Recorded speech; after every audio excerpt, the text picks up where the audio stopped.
What is up, everybody? A little late today. I don't really have a good excuse.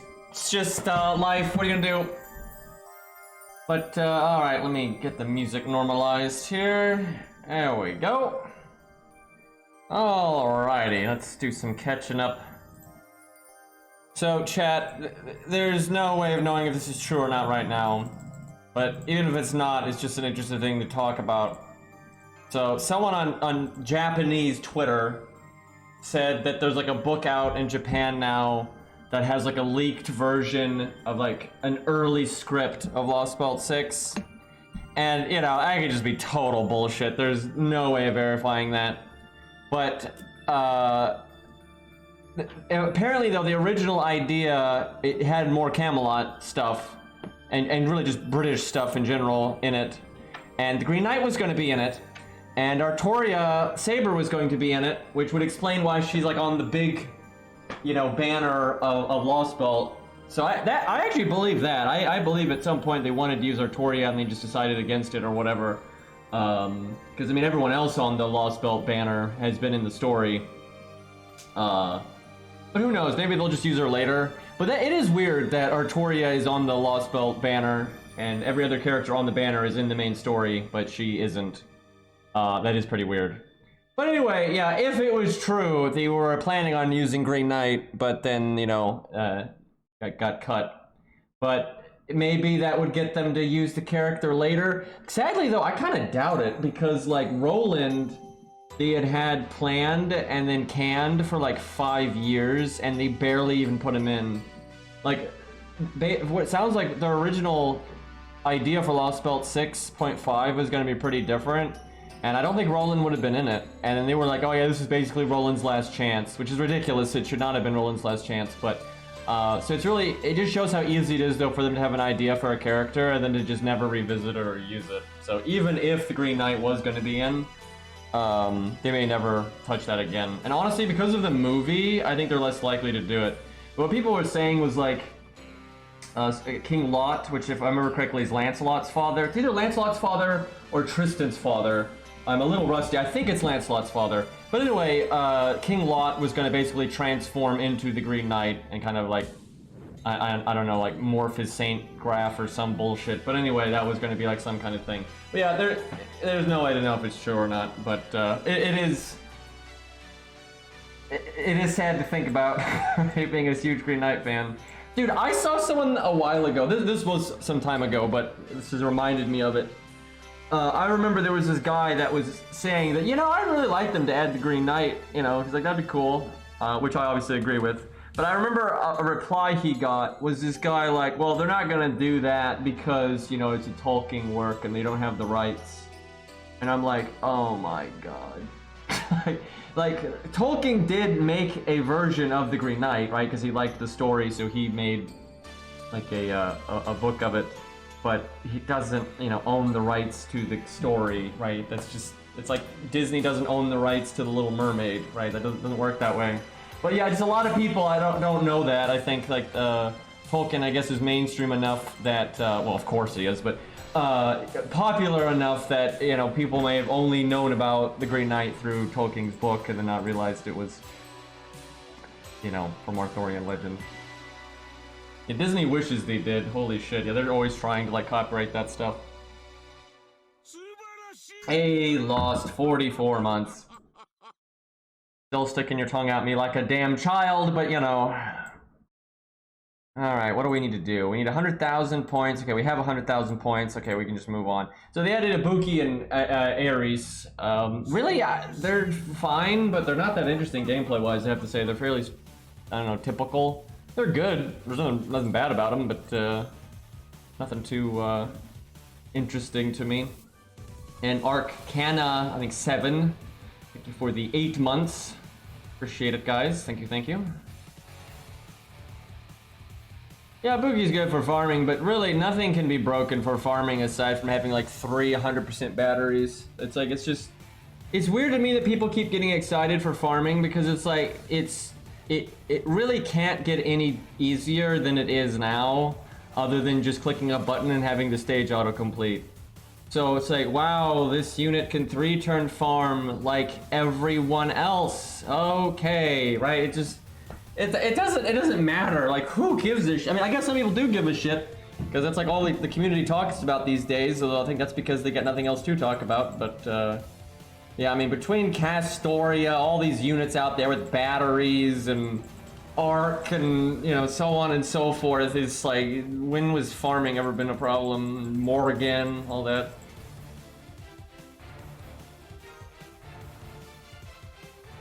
But yeah, there's a million and one ways to farm these days, and not that big of a deal. Also, woo, yikes. Did they just get a summer variant? Because that's kind of strange.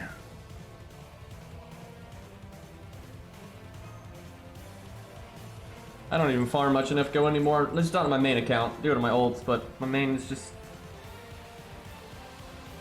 It's like so finished, really. Like I don't. It's not that big of it. Well, I shouldn't say that. I should not say that because like I still need like the coin system and yeah, there's still plenty of skills and stuff to worry about. So I should shut the fuck up. Okay, we only got 2 Valkyries here. Let's see. I wouldn't mind showing off Valkyrie's animations, but fighting a caster, so probably not. What do we want to use? Boy, that's a unit we haven't used in a while. Alright, why not? He's only NP1, but we really only used him when he first came out, and we haven't used him since.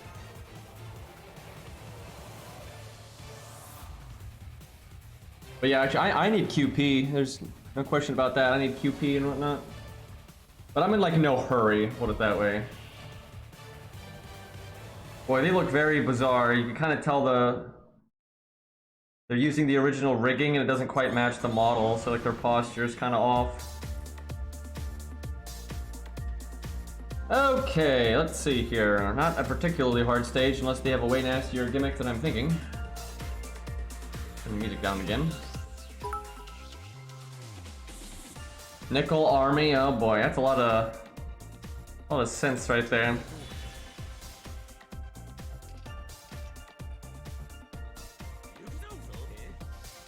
Turn the sound up in game. Man, that stage of his is pretty heavy on the drip, put it that way.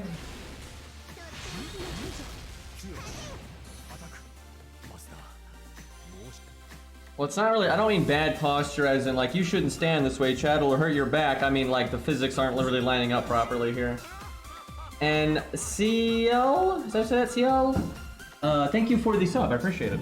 Like I just absolutely bastardized your name, but I think we're used to that at this point.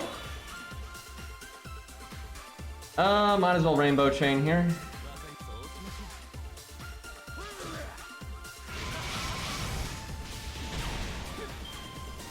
I must say, I do prefer his other stages. This one's a little... I don't know, the animations just don't really match. Like him wearing all that, and you can tell, like, kind of going out of their way to not have him move around. Which finally works in my location. Is that actually a thing where, like, in some areas it's just, like, service denied? Because that's messed up. I mean, obviously North Korea, but, you know, that's different.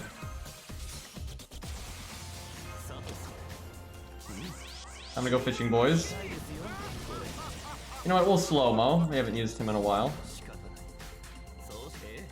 Jesus, Arcana 7 with the, wait, how many, I can't count. How many get the subs? A lot, I think 10?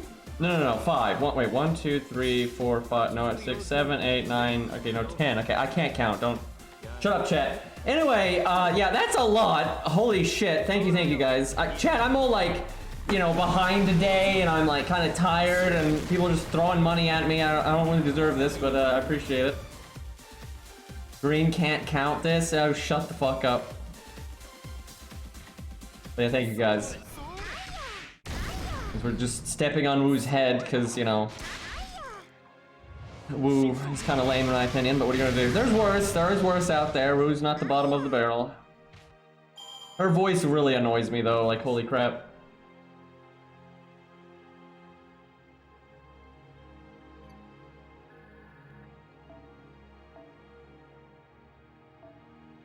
Not much loot there. I will say, even though I'm not much of a Wu fan, she is like one of the better, like, placeholder, quick supports, right? Like regular assassin Wu, right? Like, she's pretty useful. Like, if you had a toolkit like that as a 3-star or something, it would get used pretty often. Though it is kind of unfortunate that it's on a 4-star, but just because like the competition for 4 stars is way higher. But she's still good regardless. Like, you don't have a lot of quick supports.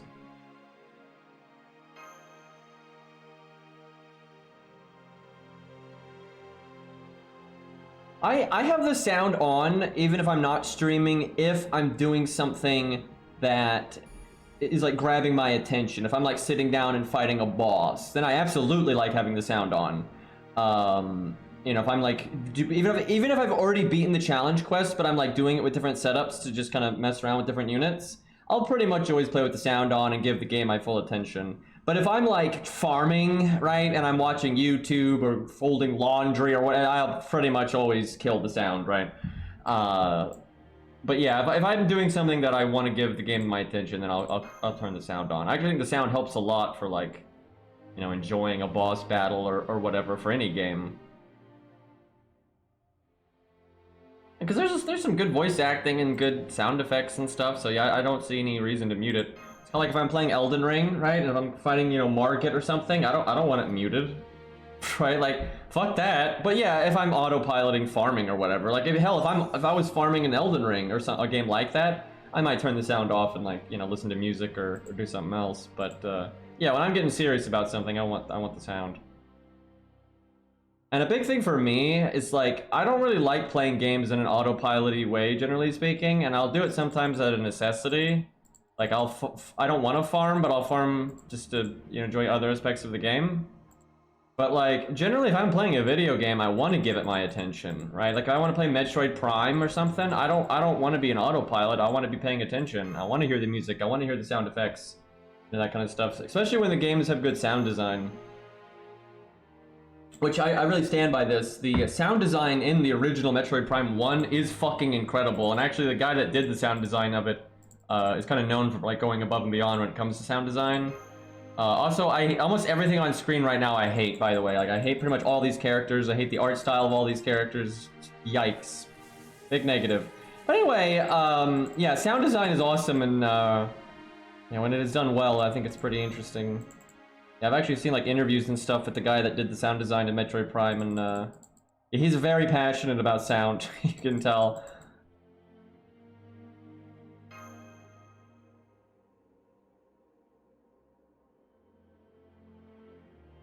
I think a lot of people don't like Ibuki, to be honest.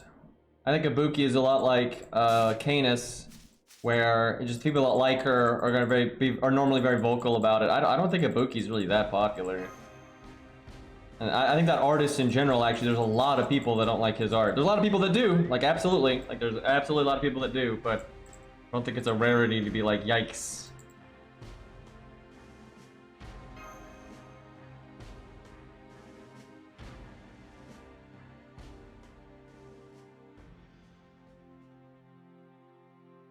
I'm kind of like mixed on his art. When he does do stuff, you know, more air quotes, normal, it's pretty good.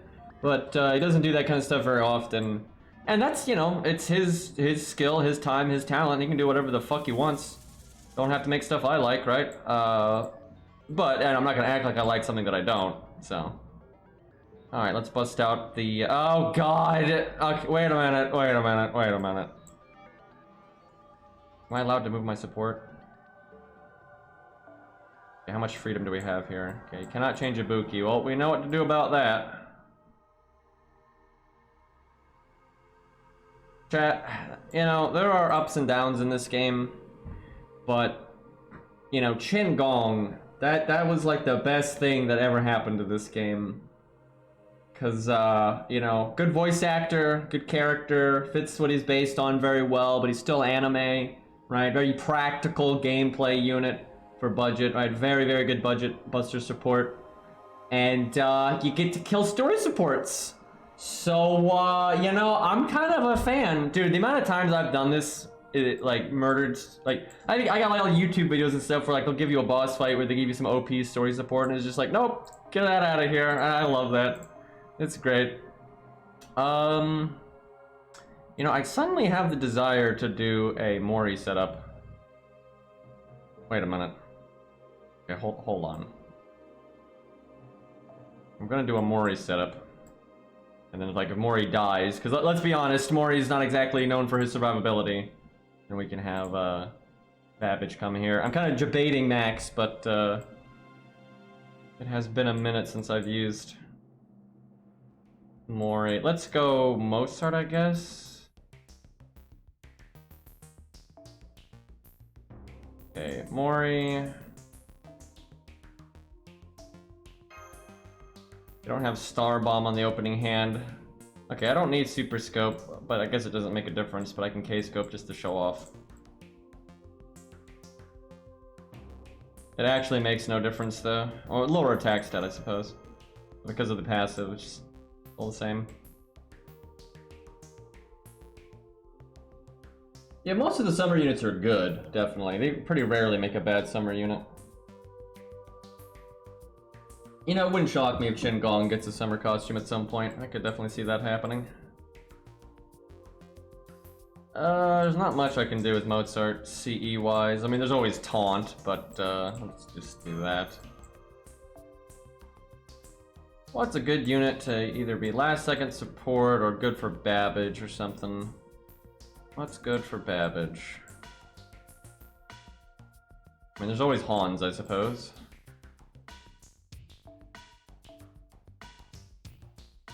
Go with Golden Carp. Chat, let's not forget, right? I talk about how, you know, great Golden Sumo is in almost any circumstance. But let's not forget this other Kentucky CE, Golden Carp, that is also incredibly good. Now, Star Bombs, obviously, we're getting a Star Bomb in this event. Pretty much every summer event gives out a Star Bomb, right? So they're not exactly rare, but this one also comes with starting NP. And, you know, units like Hans, it's pretty easy to put a Star Bomb on them, get a little starting NP, get, you know, MASH, units like that. It's a pretty good option, chat. You should maybe incorporate that into some of your teams. Might help you out a little bit. I'm gonna watch Cairo.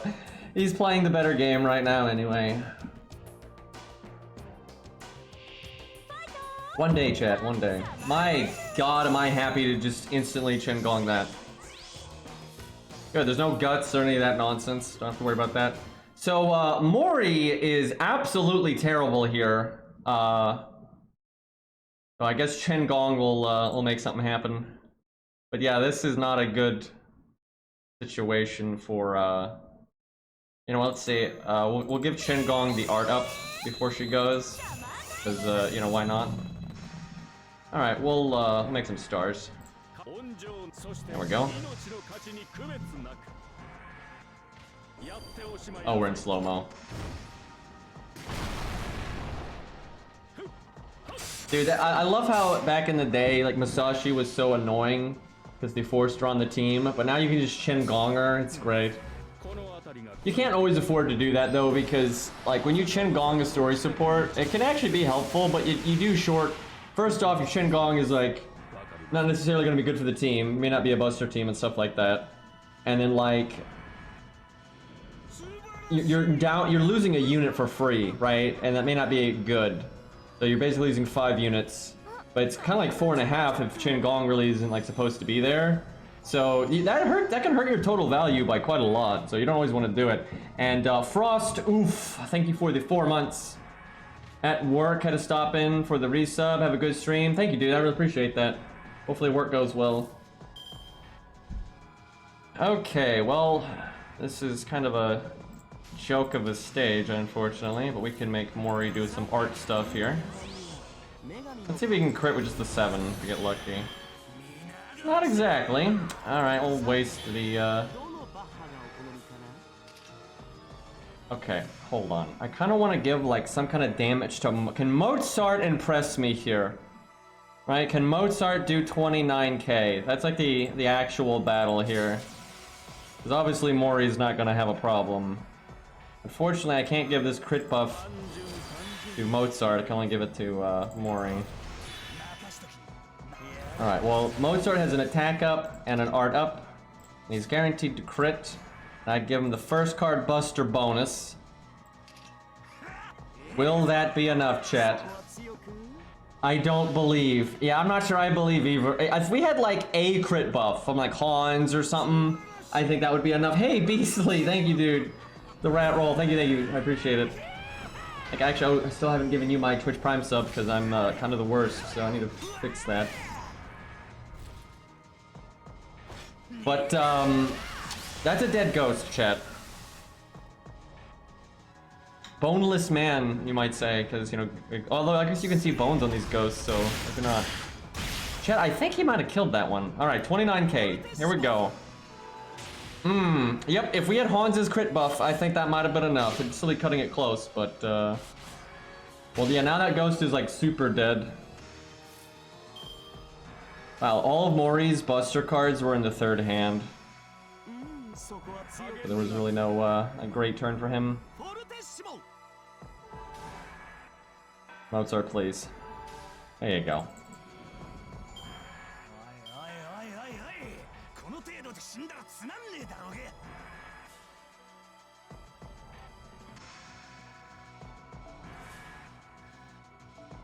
I mean, he made blood happen anyway, Zashi. I don't know how, but he did. By the way, Zashi, I really need to use your Jessica in Arc Knights because you got her super maxed out. I'm actually quite interested in trying that to make that happen.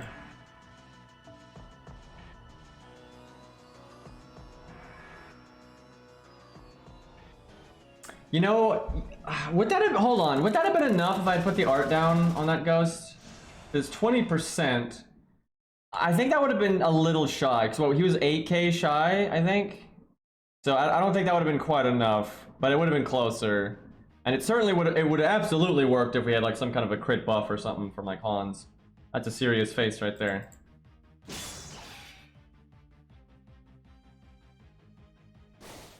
But anyways, chat, I really hope that that talk about the prototype version, like the, or more like the, you know, an early draft of Lostbelt 6, I hope it's true, even though it's disappointing, just because if it is true, I feel like that's better odds of them adding Green Knight someday than if they hadn't ever thought about it at all. However, for whatever reason they decided not to do it, that reason might stay, and they just never do anything, so. But, I mean, they've mentioned Green Knight several times throughout the Fate universe. It's not like they don't know about him. They've actually mentioned him quite a few times. So, you know, maybe someday. Probably going to be any chance, though, I think it would be way down the line. I don't think they're going to touch anything Camelot related anytime soon, other than maybe Agravain, just because, you know, it's Agravain. She's mad, by the way.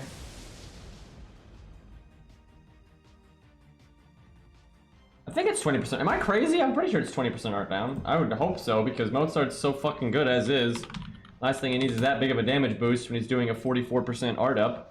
Which is so random, by the way, but it's true. Mozart's art up is 44%, not 40. I have no idea why. But, okay, let's see. His second skill, yes, 20. It's 20. It's 20% art down, 18% NP down, and 20% crit down. Which is still ridiculously good. But yeah, holy shit, if he had 40, he'd be giving you 84% damage up for art units. Hey, look, they're making a solo. I'm okay with this. Nice foe items, champ! Although I guess we have an event bonus, but still. Let's go Anniversary Blonde. I think Gwen would approve of Anniversary Blonde here.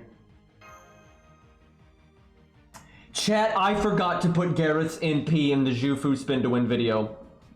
Oh shit. So I didn't have like enough time. I should have made that like a 10-hour version, I swear to God. I had endless amount of things that I could have put in that video.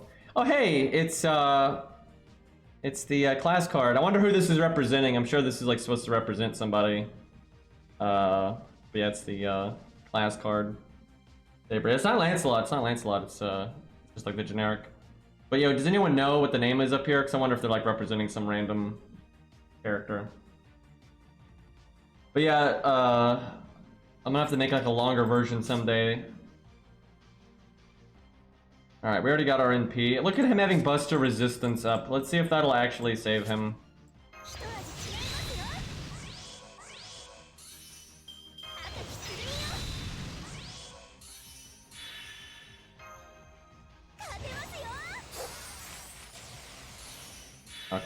Yeah, you know what? I'll keep it slow-mo because her NP just looks absolutely ridiculous in fast mode. Who needs rainbow chains? Like, they're like challenging us to use buster cards here. Evil Swordman Ironside. Interesting.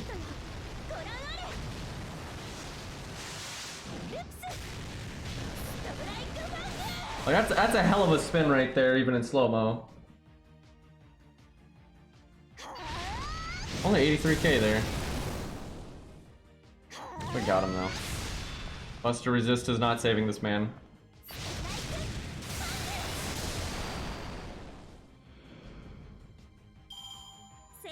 Hot Wheels 2, yeah.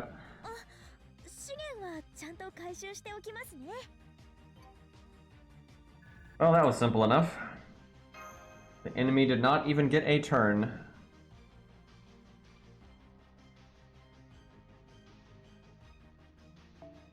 Like how, we still have an Arc Knights giveaway going and people are abusing it here.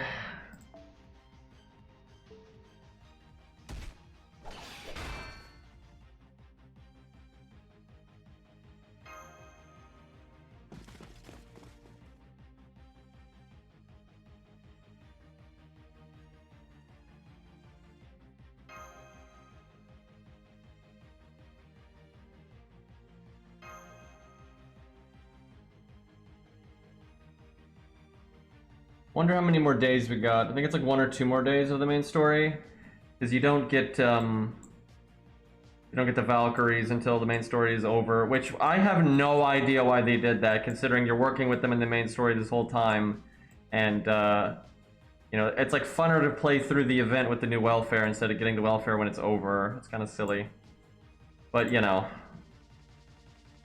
DW is well, dead, but Lasagna now. Still a bit silly. A look of costume we're not getting yet, so that's pretty common.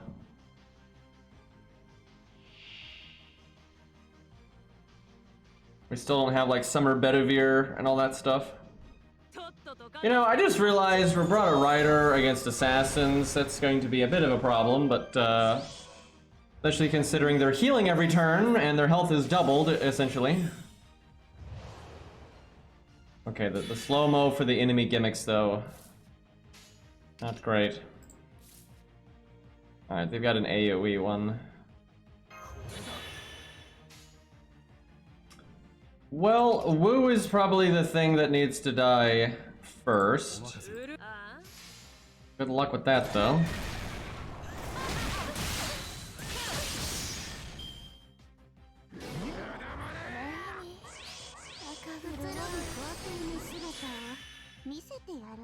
What an amazing turn from our opponents. Incredible. I'm just like losing health for free here.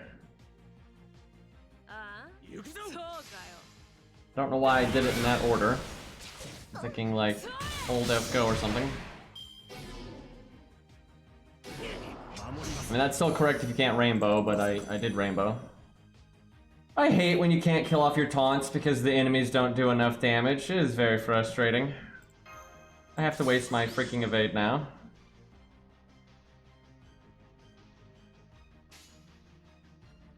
I guess I want stars the most.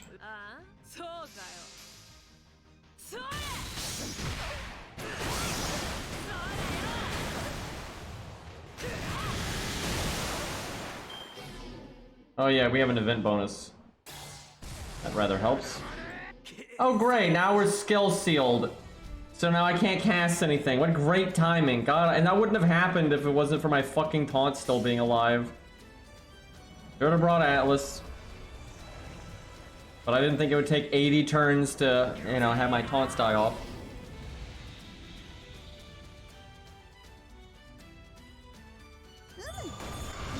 You know, I'm not sure there's much point in NPing right now when I've got NP down and attack down. But it lasts so many turns that, okay, you know what, we just have to restart. Like, that's just, I still want to do it with a rider, but I've got to be able to get rid of my taunts faster. This is definitely a stage where it would be easier if you didn't have taunts at all, and that's always true if the enemy's AoE. There's like, taunts don't do you any good, they just make your life miserable. Dude, Shadow Gwaine actually looks awesome when he does his NP. Same for Bedivere. Really cool looking. Let's see, so George is theoretically fine, because he's a 3-turn taunt, and there's 2 assassins. I could just Chen Gong. Yeah, that's probably better. Although Chen Gong is counterclassing the assassins. But I think it's better this way.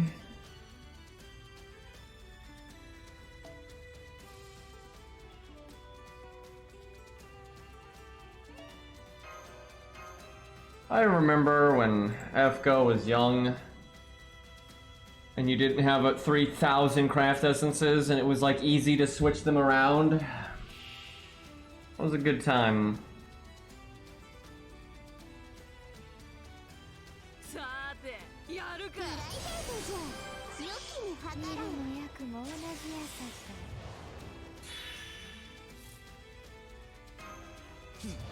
Okay, really crappy opening hand.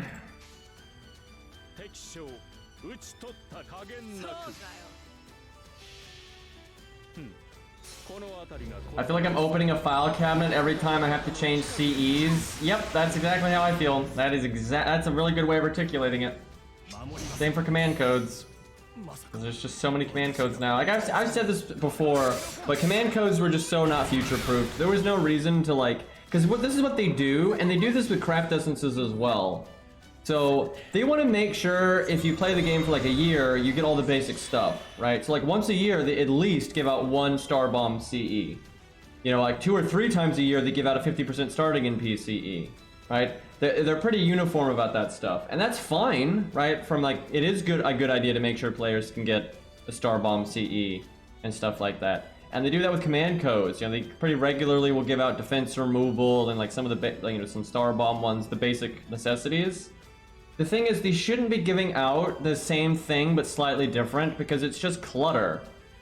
We don't need 30 command codes that all do the same thing but are slightly different, right? And if you want to cap, if you don't want to allow people to have like equip 5 of the same command code, you can just cap it and be like, you're only allowed to equip 1 or 2 of this thing, right? That's easy. And so what you should do is like once a year or however they want to do it, just give out the same command code, give out the same CE, right? It's like every summer event, just give out the same Star Bomb. And then if you want to cap how many times you're allowed to bring, you can do that. That way it's not so cluttered, and then you can stack them. So if you've got 5 defense removal command codes, you know, you just have them stacked on top of each other, and it's the command code X5. When you equip one, X4, right? And then when there's a reasonable like idea, like, oh hey, we should make a side grade. This is actually useful and fun. All right, then make a side grade, and that's fine. But you should only make a side grade or a new effect or whatever when you are actually inspired and you actually think it's good for the game, etc., etc. Don't just slap it in the game for, you know, shits and giggles. Because now it's so cluttered. I mean, it is such an insanely cluttered experience now. Okay, we're about to. Unfortunately, their NPs are staggered this time, so that's not ideal.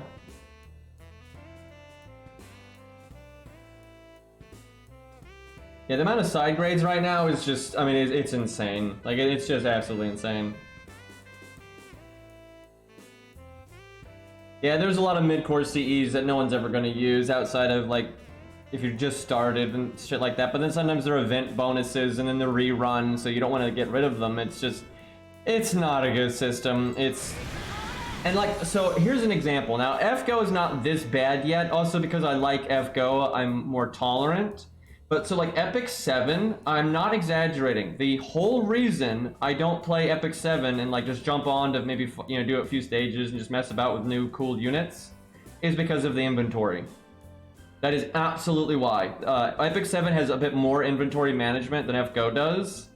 Like it's actually a bit worse than FGO, which is saying something. But the whole reason I don't want to play Epic 7 even casually is just because I do not want to deal with the file cabinet, essentially. I just don't want to deal with it, right? That shows how bad that kind of stuff is, and like how not good it is for your game. And FGO is pretty close to being that bad. Like, it really is. Now, I like FGO more, so obviously it wouldn't stop me from playing it. But I'm sure it stops some people from playing it, absolutely. There's no reason for it to be like that. Like, it is absolutely fucked up. Anyway, let's see.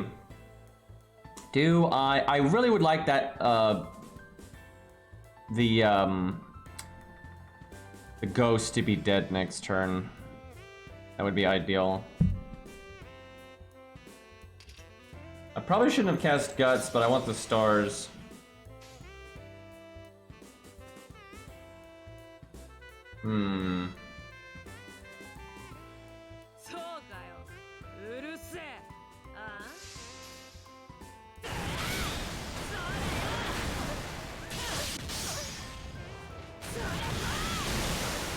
Summer Masashi's not really power crept. Like, not at all. Like, it's not really power creep, and both things just 3-turn effortlessly. And then you also just have different card types with different supports and stuff, so. Okay, we will do this, and so this one needs to die the most.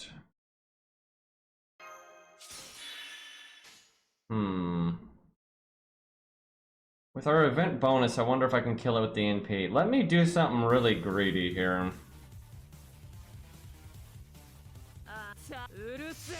Want to see if, like, the one card and then the NPs, I might kill.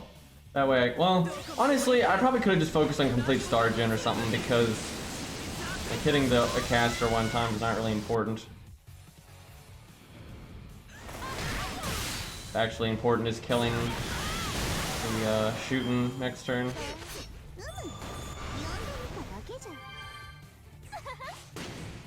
Well, that was really unfortunate. Not only did we get crit, but it was a buster crit. We might actually lose because of that. Well, fuck. If we did not, if that did not happen, we'd be totally smooth sailing, I think. How are you kidding me? Are you fucking kidding me? So they get to crit me like that, and then we can't fucking land our crits, so we don't actually kill her. What a joke, dude. That was such bad luck. Like, we get fucking buster crit, and then we don't crit, and so she lived. Because if it was just the caster, we might have been tanky enough to survive. Because, and we take way less damage. That was so unlucky, dude. Dude, I always, whenever people are out of, like, ideas of why a unit's good, they always are, like, bond farming. It's like, who the fuck cares about bond farming anymore? Like, it's so, wow, you get 2 SQ in a month. Oh, I'm so happy. And also, it's irrelevant. It's like, you don't, like, it's not power creep. You realize how easy it is to 3-turn with Masashi with just, like, one friend's Castoria? That's super fucking easy. Like, that's not hard. Right? And, like, something else has to be on the front row even if you are bond farming. Right? Like, something else has to be on the front row. So it's like, this is pointless. But yeah, I see that all the time. People are trying to, like, justify X or Y being the best thing ever because you can bring one more bond unit. Like, no one gives a shit about that. Like, I think what overwhelmingly most people do if they're farming, like if they're on, like, super autopilot, is they'll bring a support, right, from a friend, right? They're 1 DPS, and they'll probably bring generally some kind of support. They might rotate it, right, based on bond, but they just bring like Mozart or, you know, their own Castoria or Waver, Nero, whatever, right? They just bring whatever else. And in the back row is where they put what they're caring about with bond. And then once you play the game long enough, you don't even care about that anymore, right?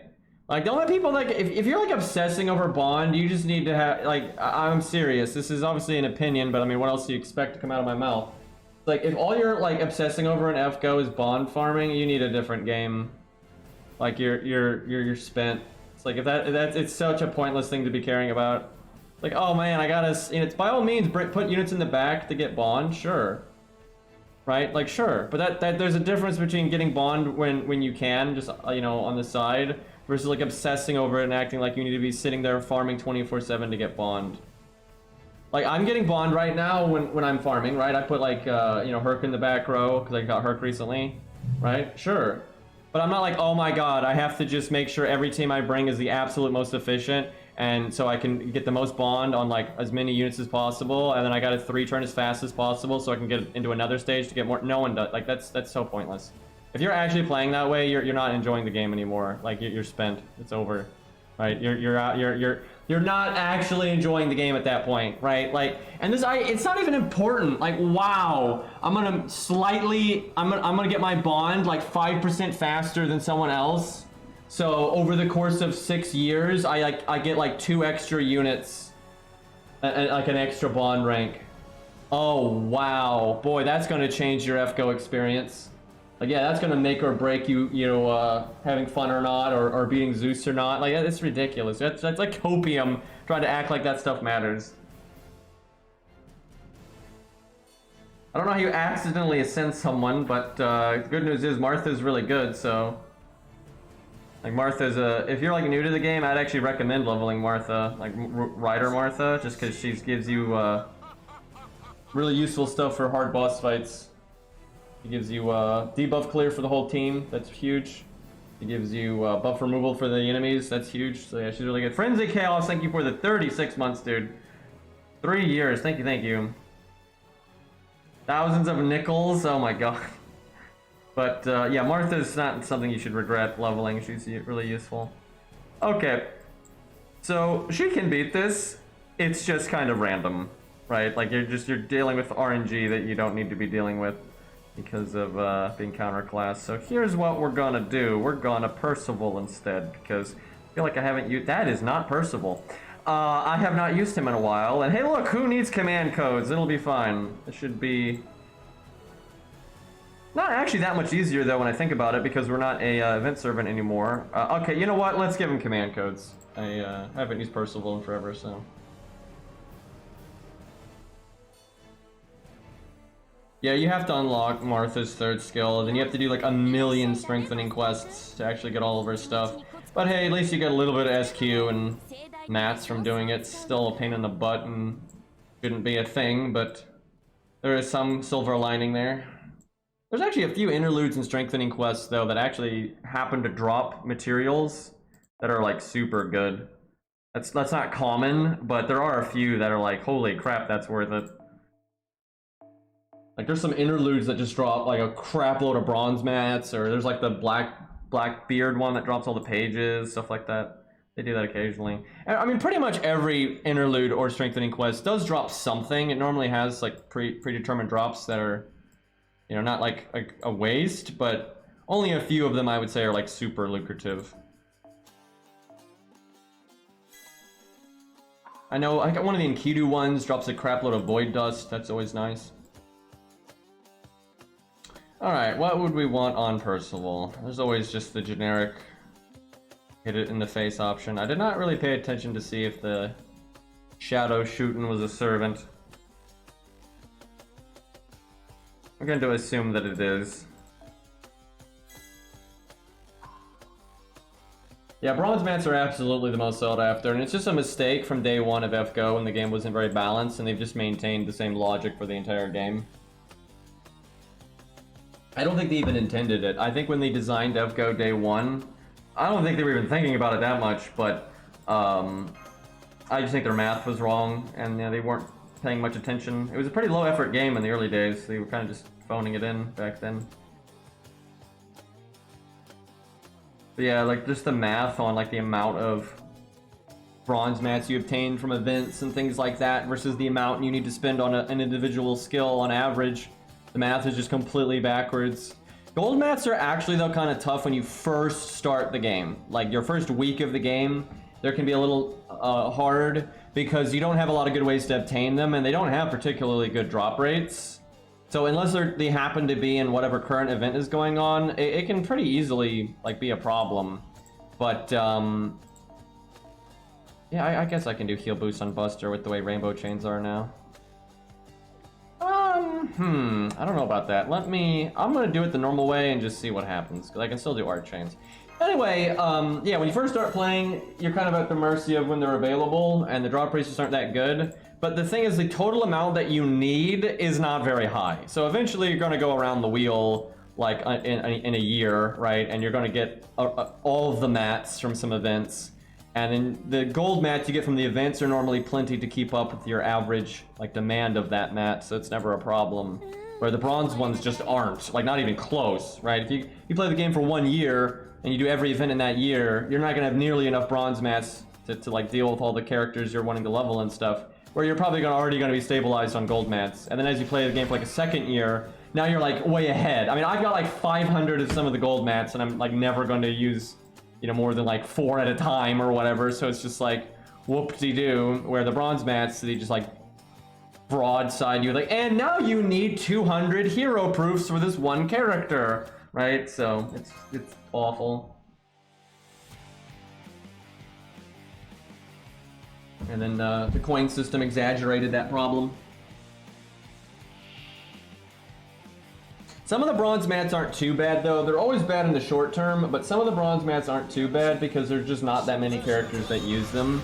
And so unless you coincidentally are leveling every single character that needs one of the newer bronze mats, by the time you get around to leveling like a character that uses that new bronze mat, you've probably accumulated a chunk of them passively and it's not a big deal. And that definitely happens for some of the newer mats they add. Well, that's a good opening hand. I wish Canis could have had such luck. We're gonna whiff our kill, but that's probably fine. I'm actually gonna hit the ghost first.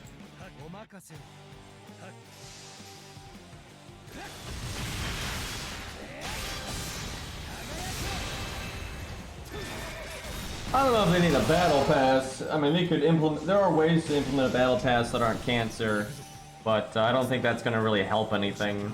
It's more of like a carrot on a stick thing that people enjoy, and that's fine, but I don't think that's really what the game needs. I do think the game does need a lot of changes, though. Especially like just the new player experience and how bad it is. How do I want to do this turn? Why did I not Qin Gong? I was an autopilot. I didn't Qin Gong George, and now I don't have my deck because of that, so it was a mistake.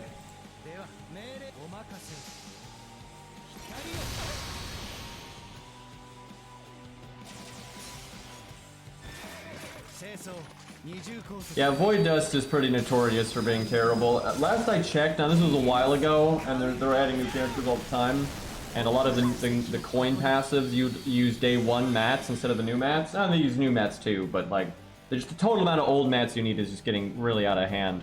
But anyway, last I checked, Void Dust was actually the material you needed the most of objectively. Now, subjectively, you might just not be leveling a lot of those characters, but you are statistically most likely to get ruined by Void Dust than any other mat. Now, that again may change. Maybe it's, you know, hero proofs or bones or whatever. But it's pretty much always going to be one of those old mats because all the old characters use them and the new characters use them, so they're just always going to be ahead. This is so much easier when we're not a writer. Actually kind of disappointing. Full NP gain. Will it be enough? Well, if that had crit, probably, but now we're kind of at the mercy of the hit count of the enemy, which she's a newer character, so it's probably pretty high hit count. Yep, good enough. She only attacked twice, by the way. Casters. You know what? I don't think there's any need. Wait a minute. Do it like that. There we go. Yeah, there's no need to do an arching there.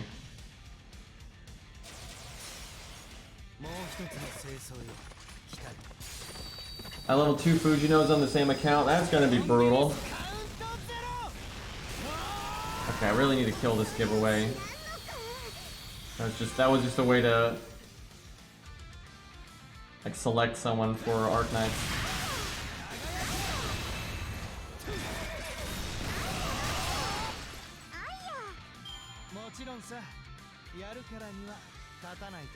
Wait a minute. I'm looking at the wrong thing. It's Moobot. That's the thing. There we go.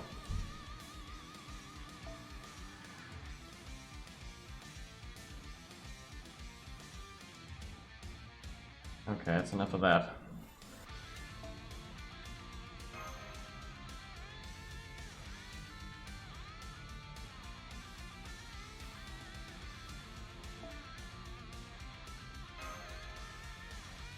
I'm assuming that's all the main story for today.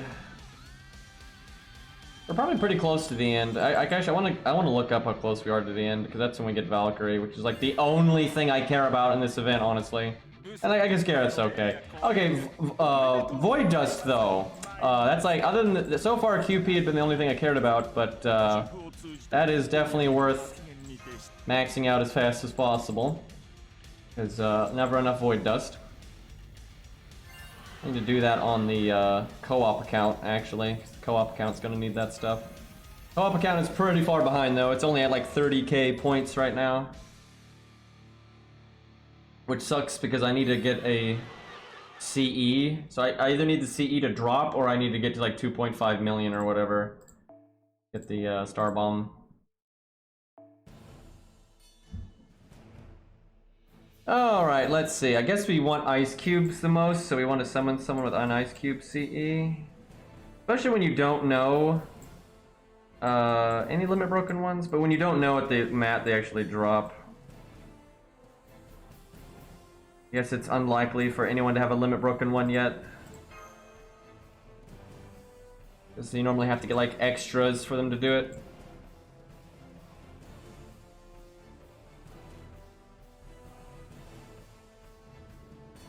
Okay, we'll just go with the normal one. Alright, do some brainless farming here, although this might be a single target node, but I kind of... Why am I even leveling this? This is such a bad CE. I have no idea why I'm even, like, bothering. Like, fuck it, I'll just use this one. Like, that thing is so bad. Like, I am never gonna use that for anything. I don't know, maybe someday they'll do like master missions for leveling up Mystic Codes, so I'll get rewarded for it, but it's really not that big of a deal. They actually might do that, just so people do feel motivated to level some of the really shitty ones. Like the crazy bastards out there that have, leveled the, was it the Arctic one, or Extreme Conditions one, or what, you know, the Lostbelt 2 one, right? Or Lostbelt one.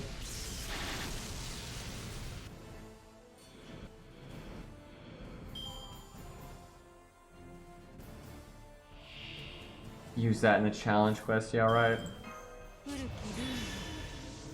What's really disappointing about that one is all they had to do to make it like kinda good, it still wouldn't have been that great, but all they had to do was make it not Buster.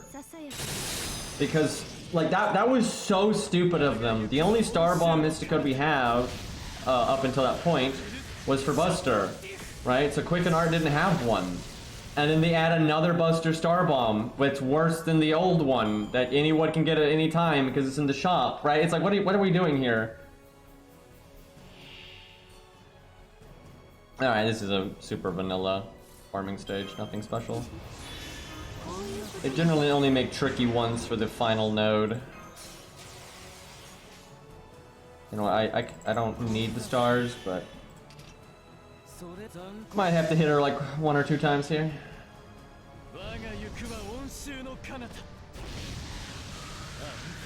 Yeah, literally just make Anniversary blonde, but make it arts or quick. Right, that's all you gotta do.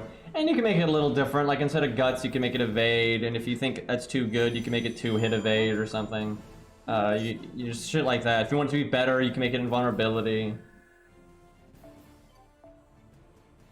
Yeah, that's kind of the problem. They keep making these weird Mystic Codes, trying to make like some bizarre niche that no one's gonna care about. Instead of just adding straightforward value. Because if you notice, all the Mystic Codes people use constantly are just the ones that have straightforward value. Alright, let me look. When does the event end here? Or the main story end, excuse me. Alright, let's see. See, they had it listed how many acts there were and stuff.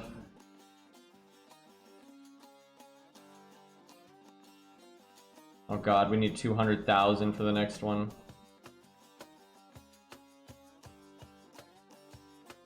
Okay, the final... Oh god. So, there's 2 more. There's Act 7, which is 200,000. Now that actually might get us Valkyrie, because the one after it's the epilogue, and that you don't always have to do the epilogue to like get some of the rewards, but we'll see.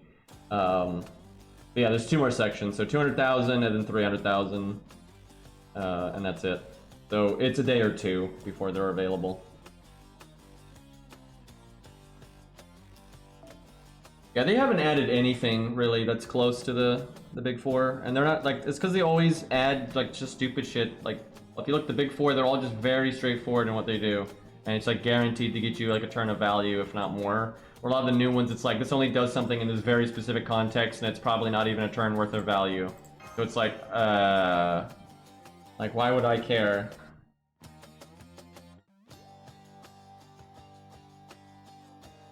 Okay, oh, what did the stage drop? Let me see.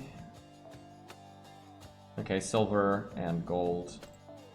Honestly though, I'm kind of fine just taking cube spam because I really want to get that void dust thing up.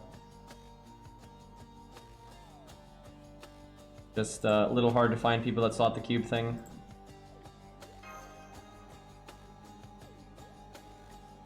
No, I don't think the Valkyries are gonna. They look decent enough. I mean, I'll see, because yeah, look at the other welfares.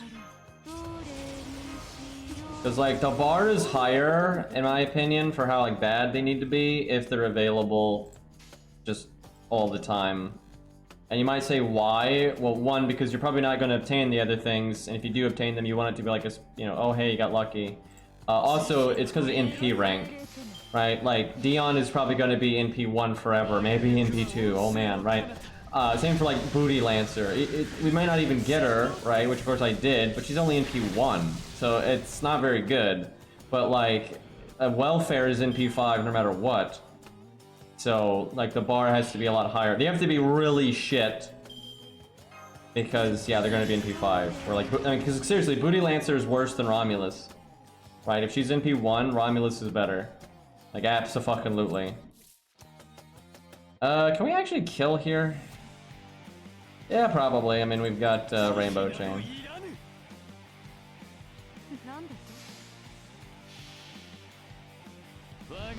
Yeah, I don't think Dion's even going to get used for Fluffy. If you bring a taunt, you want to bring a low-level one, so Fluffy attacks once, kills the taunt, and then his turn is cancelled and he can't keep attacking. Like, that's an actual thing in Fluffy. It can be very helpful, but a high-level taunt is unlikely to happen.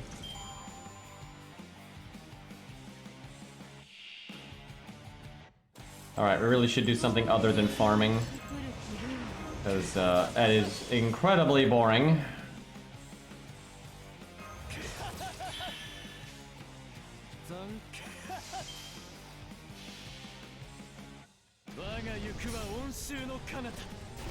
Good jump on the co-op account. Actually, I want to get back to Babylonia, honestly. I want to get, because we're getting pretty close to the hard part of it, and that's going to be super tough. But we do need to do the event.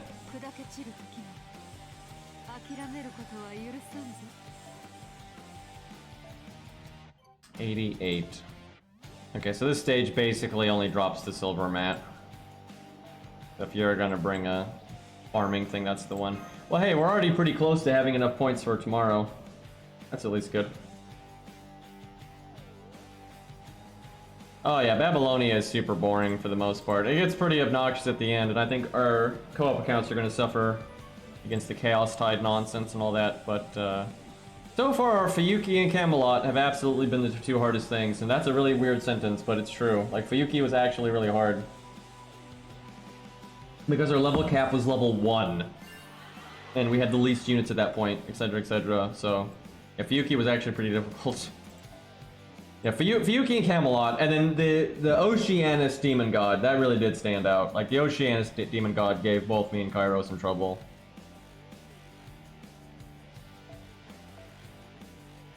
But yeah, Fuyuki, we had quite a few fails there, and it just took a while to get your bearings, and just...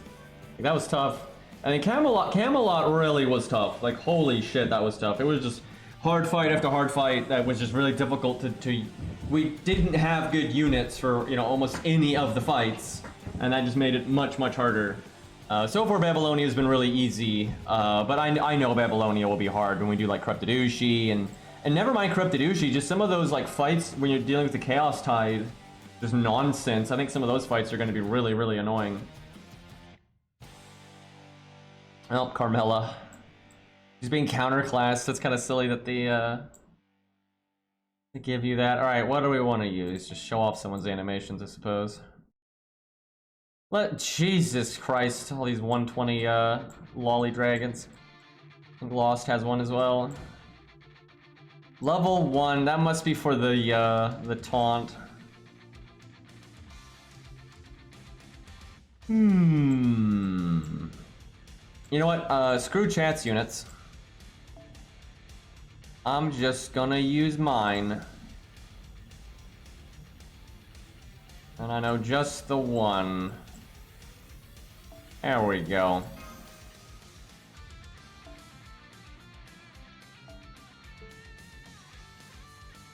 Look at this guy. He's great. I'm so glad he was added. You get a cruise request for that remark. God, eventually you guys are gonna run out of channel points. So I was gonna let chat pick a new unit to start leveling on Arknights today, but I'm not going to, and it's not because I'm being a dick, it's because I don't have enough XP. I leveled up Frost a chunk because I just wanted to, and I leveled Ash to 90 because she was at like 85, and a few other things like that, and I just have like no XP. So, yeah, I'm gonna have to wait on that one.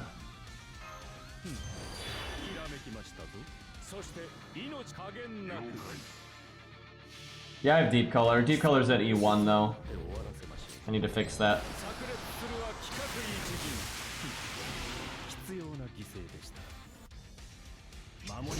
I mean, you can get XP pretty quick in Arknights. Between your base, you can craft it, and you can do the daily and stuff like that. It's not like it's hard to come by, but...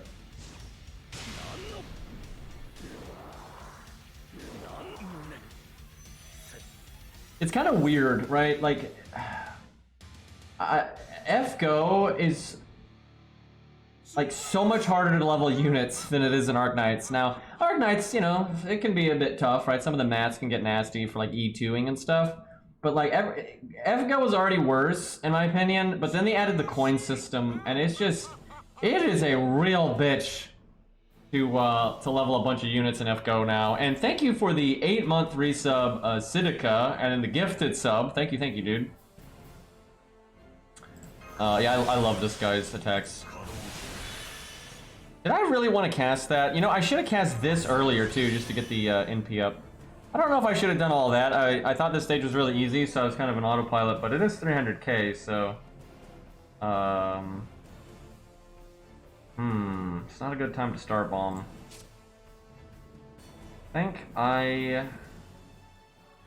don't think I actually Buster Chain here. Because I don't want to use up all my Buster charges. I think I Rainbow Chain, and then we do a crit turn next turn.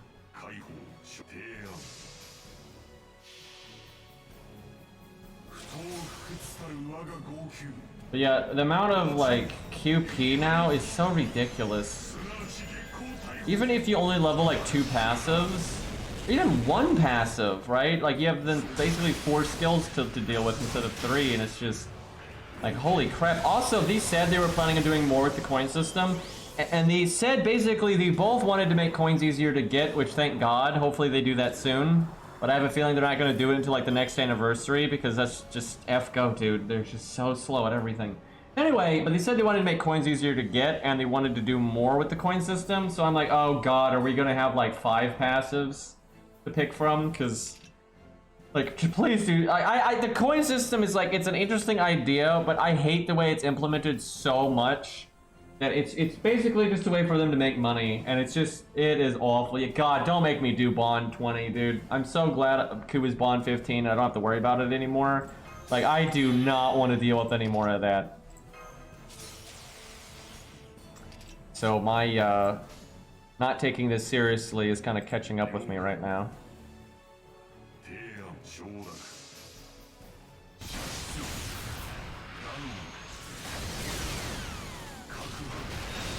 Okay. An XNP should do pretty good damage because, we got the double NP up. No! I wanted to NP here because I'm about to lose my Buster up. Dude, why did he have to drain? So I got 1 hit on Buster in 1 turn, and I was gonna have that with the NP ups. Well, it was not to be, and now I'm gonna get skill sealed, I think. Guess I rainbow chain. Mainly rainbow chaining for the crit chance, not so much for the other effects. Crit, crit, crit, crit, there you go. Yeah, we got a ghost and a robot duking it out. I think we got it though, as long as we don't get NP sealed. That's surprisingly low damage. I know it's AoE, but still. I've seen giant ghosts do more than that before. Oh wait, just in case I somehow don't kill. Alright, go Gundam X on this bastard. I wonder how many people actually recognized this was a Gundam X reference, because I recognized it immediately. Because I'm a huge Gundam fan, and even though I don't like Gundam X that much, that's just way too recognizable to not notice it. So I mean, literally, the second the NP started and I saw the beam come down, I'm like, this is a Gundam X reference. But yeah, I figure a lot of people didn't, because one, Gundam is a bit of a boomer thing now, and then two, Gundam X was never very popular. It was in both Japan and North America, it was always a kind of unpopular one. So yeah, I figure more people probably still have no idea that that's a Gundam X reference. And it's not even like a vague reference, that's a very on-the-nose reference. Yeah, some other Gundam references are not even remotely subtle, like the burning, God Gundam one with Yan's art, where he's like literally the exact same pose and angle and everything, like it's just so fucking similar, it's ridiculous. And then his NP animation is obviously like Shining Finger slash Burning slash God Finger, right? That nonsense. Like, not subtle, like absolutely not subtle on that. Let's see, what is I guess the most recent Gundam anime that's like, I guess topical, that was like a hit, was like Iron-Blooded Orphans, right? And even that was a while ago now. And then, although Iron-Blooded Orphans is pretty well received and is like pretty liked, it's not like it wasn't as big as like Gundam Seed was in its day, or UC Gundam was in its day and stuff like that. So it was big, but it was not that big, so. Like, Gundam is definitely not as relevant as it used to be. It's still like a cultural thing though, right? Like it's huge in Japan, even if people don't watch it, right? Like it's like their Star Wars, if not more at this point, because Star Wars has kind of fallen off in recent years because, Disney. But yeah, Gundam is like really, really iconic in Japan. But there is a new Gundam coming out, and it'll be interesting to see if they're able to like be relevant again. It has really good production value. Like I tell you, that was really impressive, like how high their production value was. But the thing about Gundam, they kind of have a loophole around a lot of the problems with the anime industry and like issues with budget and time and like all that stuff. Gundam, when they do bother to make an anime, they generally can pay top dollar because they know they're going to make it back in merchandise sales. So they don't actually care, if they get it back through like, marketing on like the ads, like in commercial breaks and stuff, or if they put it on, Crunchyroll or whatever. They don't care. They're like, yeah, if it makes money that way, great. But that's a side gig for them. They just want to sell the merchandise ultimately, and the merchandise sales are so strong that it's worth it for them to pay top dollar to make sure the anime looks really good, sounds really good, etc., etc. So yeah, Gundam is kind of lucky like that they have like an out of all the bullshit in the anime industry. Yeah, Pokemon too. Now Pokemon though, as far as I'm aware, I don't keep up with Pokemon very much, but I don't think Pokemon normally pays as much money for their like production of anime. They could. I'm sure their merchandise sales are high enough that they could, but I don't think they do. Now, I think they probably pay more than the average anime, like seasonal anime. But I don't think they actually go like above and beyond with that kind of stuff.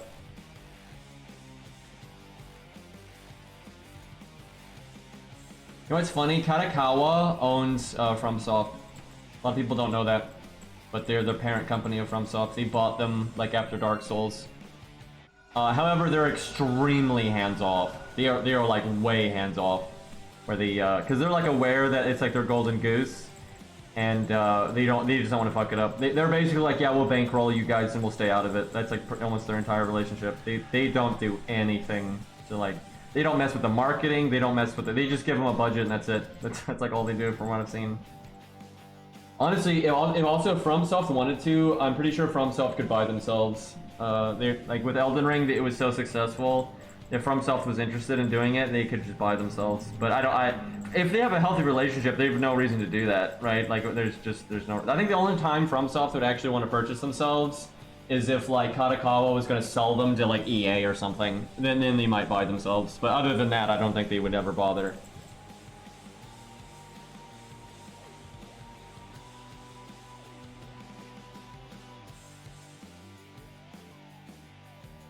It's also very bizarre that like, if you don't know how business works, hearing like you can buy yourself, that sounds really bizarre, but that's actually a thing. It's basically like, you know, if you have a company that owns you, right, and you're like a branch of them, you can basically purchase yourself to be independent.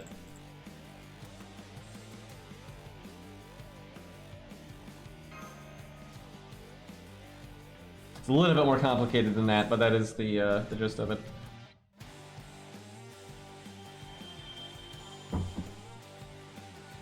Yeah, well, so Bandai Namco doesn't own FromSoft in any way, and they don't own any stock, any of that. They hire them though, like as a publisher, right? So, and because that's a common practice, and it's not like Kadokawa is going to stop them. Like, I mean, why would they do that, right? If FromSoft makes money, they make money. So that's just a typical publisher-developer relationship. Now they'll sign a contract, and you know Bamco might keep certain rights, and FromSoft might keep certain rights for that specific deal. But Bamco has no ownership over FromSoft, right? It's just a deal, right? Now they work together often because they seem to have a good business relationship.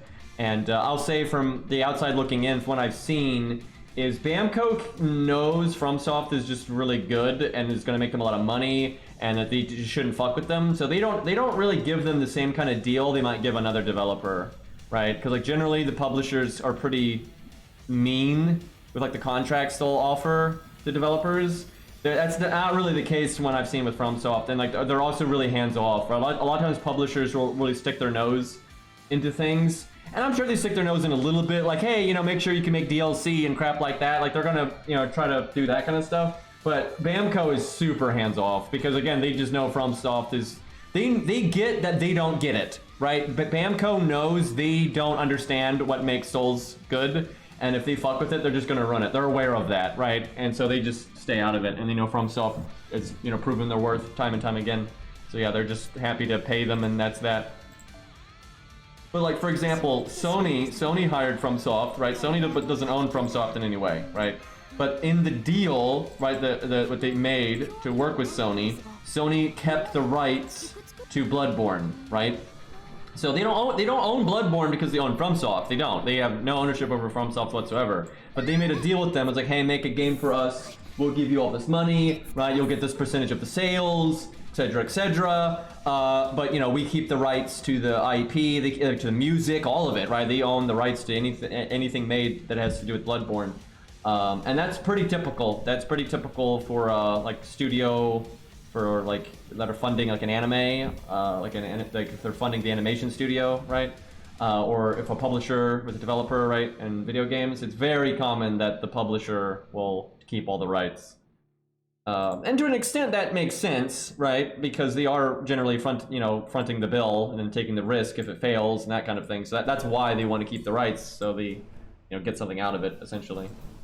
But then like that's a Type Moon, right? And because Type Moon is in a pretty unique circumstance, Type Moon, because they're successful enough and people want to work with them, Type Moon puts in like their contract that they keep the rights, like no matter what, to their characters and stuff like that. They're like really stingy about that. They won't work with anybody with their Fate IP unless Type Moon keeps all like character rights.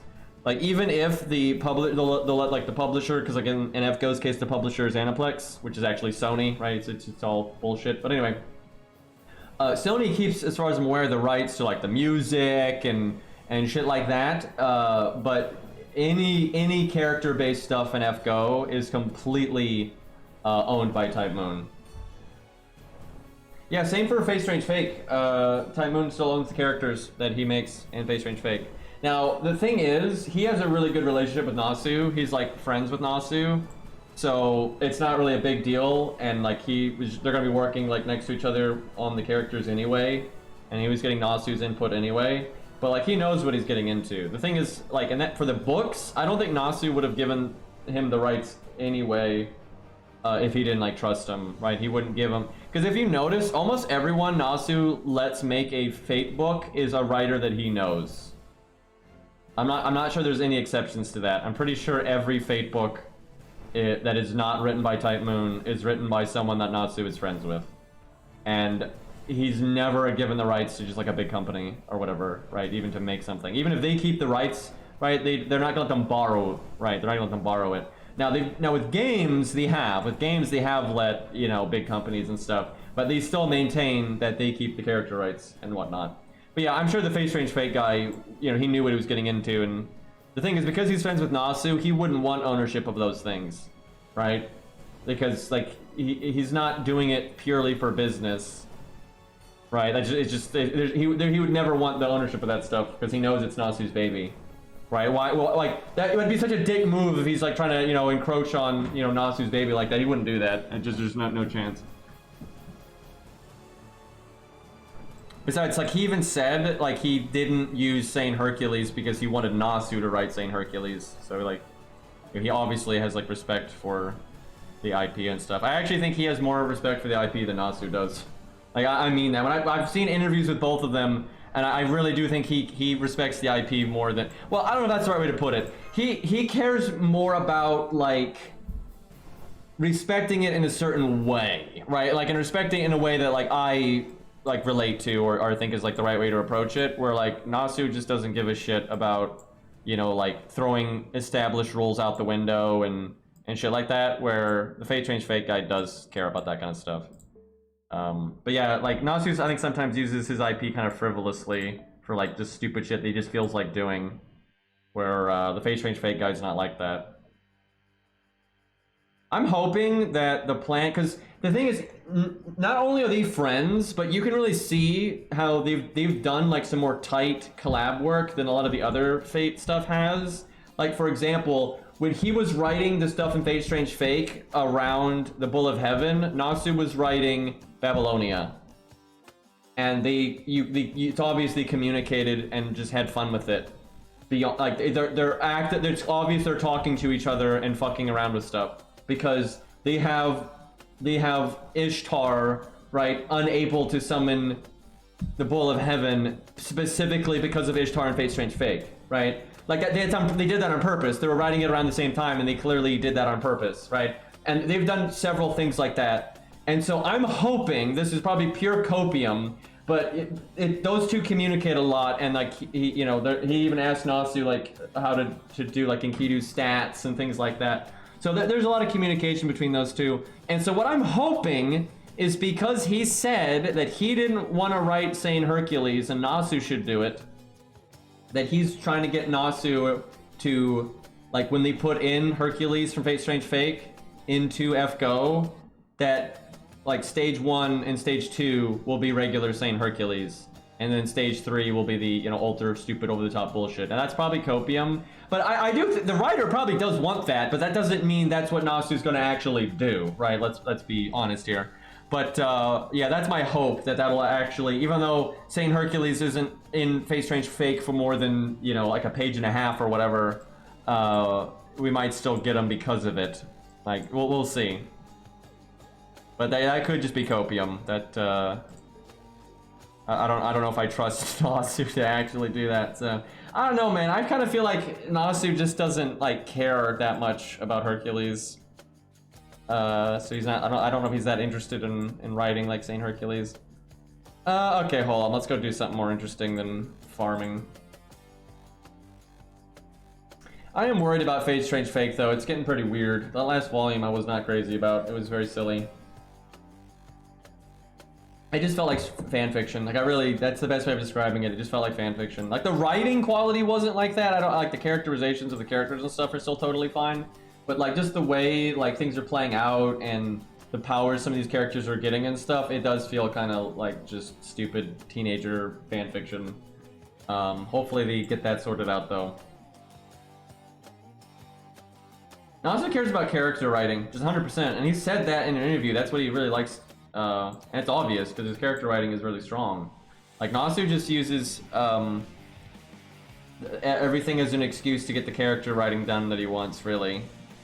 He obviously cares about more than that, but like it's just really obvious. Nasu will like contrive plot devices and scenarios and stuff that are really, you know, silly in order to make the character that he wants to be important, or to make sure the bad guy he wants to be the bad guy is the bad guy, right? Like he's very, you know, like blatant about that, where he really focuses on the character stuff. So if like with the Fate Stay Night, the 3 routes, what happens in the routes to like force the right characters to get screen time is pretty damn arbitrary, right? It's pretty plot devicey. It's really not that organic, but it's because Nasu is just trying to make sure the characters he wants in the forefront are in the forefront. So,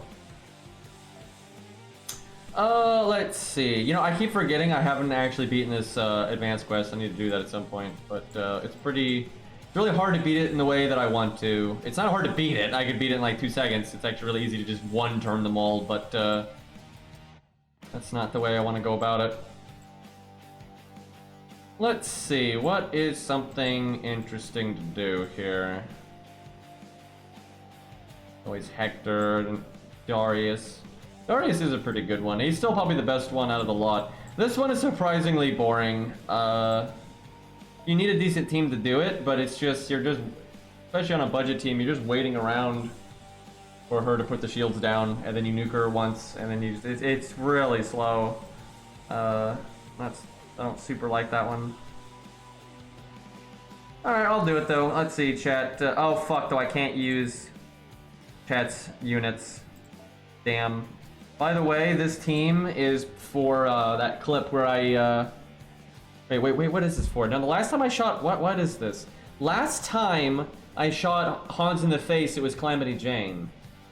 Oh, this is just the spin clip. This is when I just wanted Jufu spinning around for the video. Yeah, that's all that is. But yeah, last time I did like a setup like that, it was Calamity Jane. Nah, I don't want to do this stage. This stage is just fucking boring. The problem with a lot of advanced quests, they just don't have any replay value. Like, the only ones that do are like Hector a little bit and maybe Darius, and that's about it. They're just so gimmicky in a way that there's no fun to be had. Or they're too easy, so there's no fun to be had. Let's see.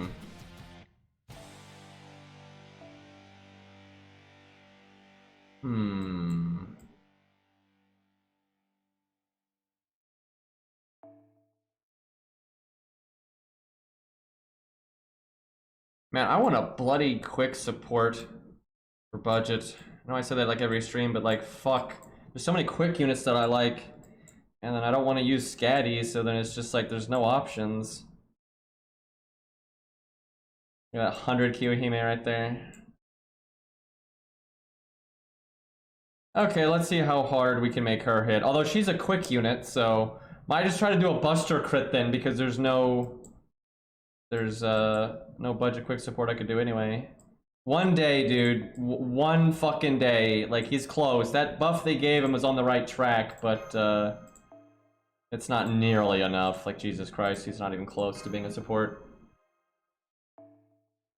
Like, what they gave him was like a nice little side thing that if he already was a support would be good, but he doesn't actually have like the primary stuff he would need to be a support. If they buff his 3rd skill to be AoE though, I think he's pretty much ready to go.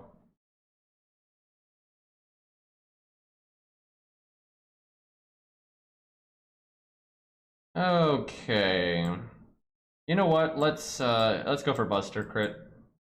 Just because we don't have quick support, so we'll just do that. And Gong. Could do Hans just to make the stars and have a crit buff, but I can probably do better than that. I want to get really disgusting, we could do Poster Girl. That's always a good way to do a ridiculous amount of damage.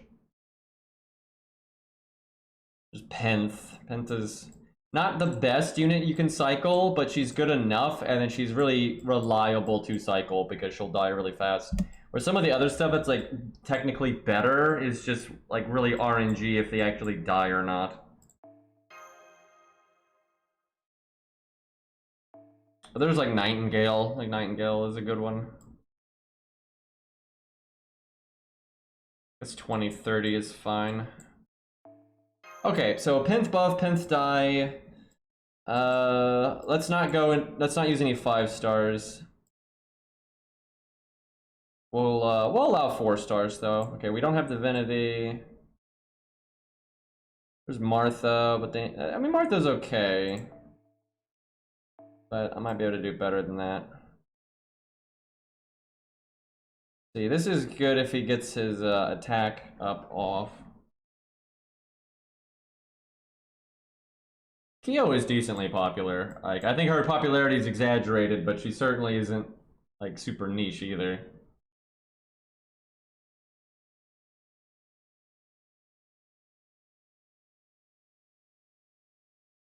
It would be interesting if you could pull like the entire player base, like there was an in-game survey, so you got like a huge sample size, and you could just ask people like, what's your top 10 favorite characters in order. It'd be interesting to see, and when you add it all together, what characters get like the highest score. Like, so first place is worth 10 points, second place is worth, 9 points, whatever, however you want to do it, and like who gets the most points.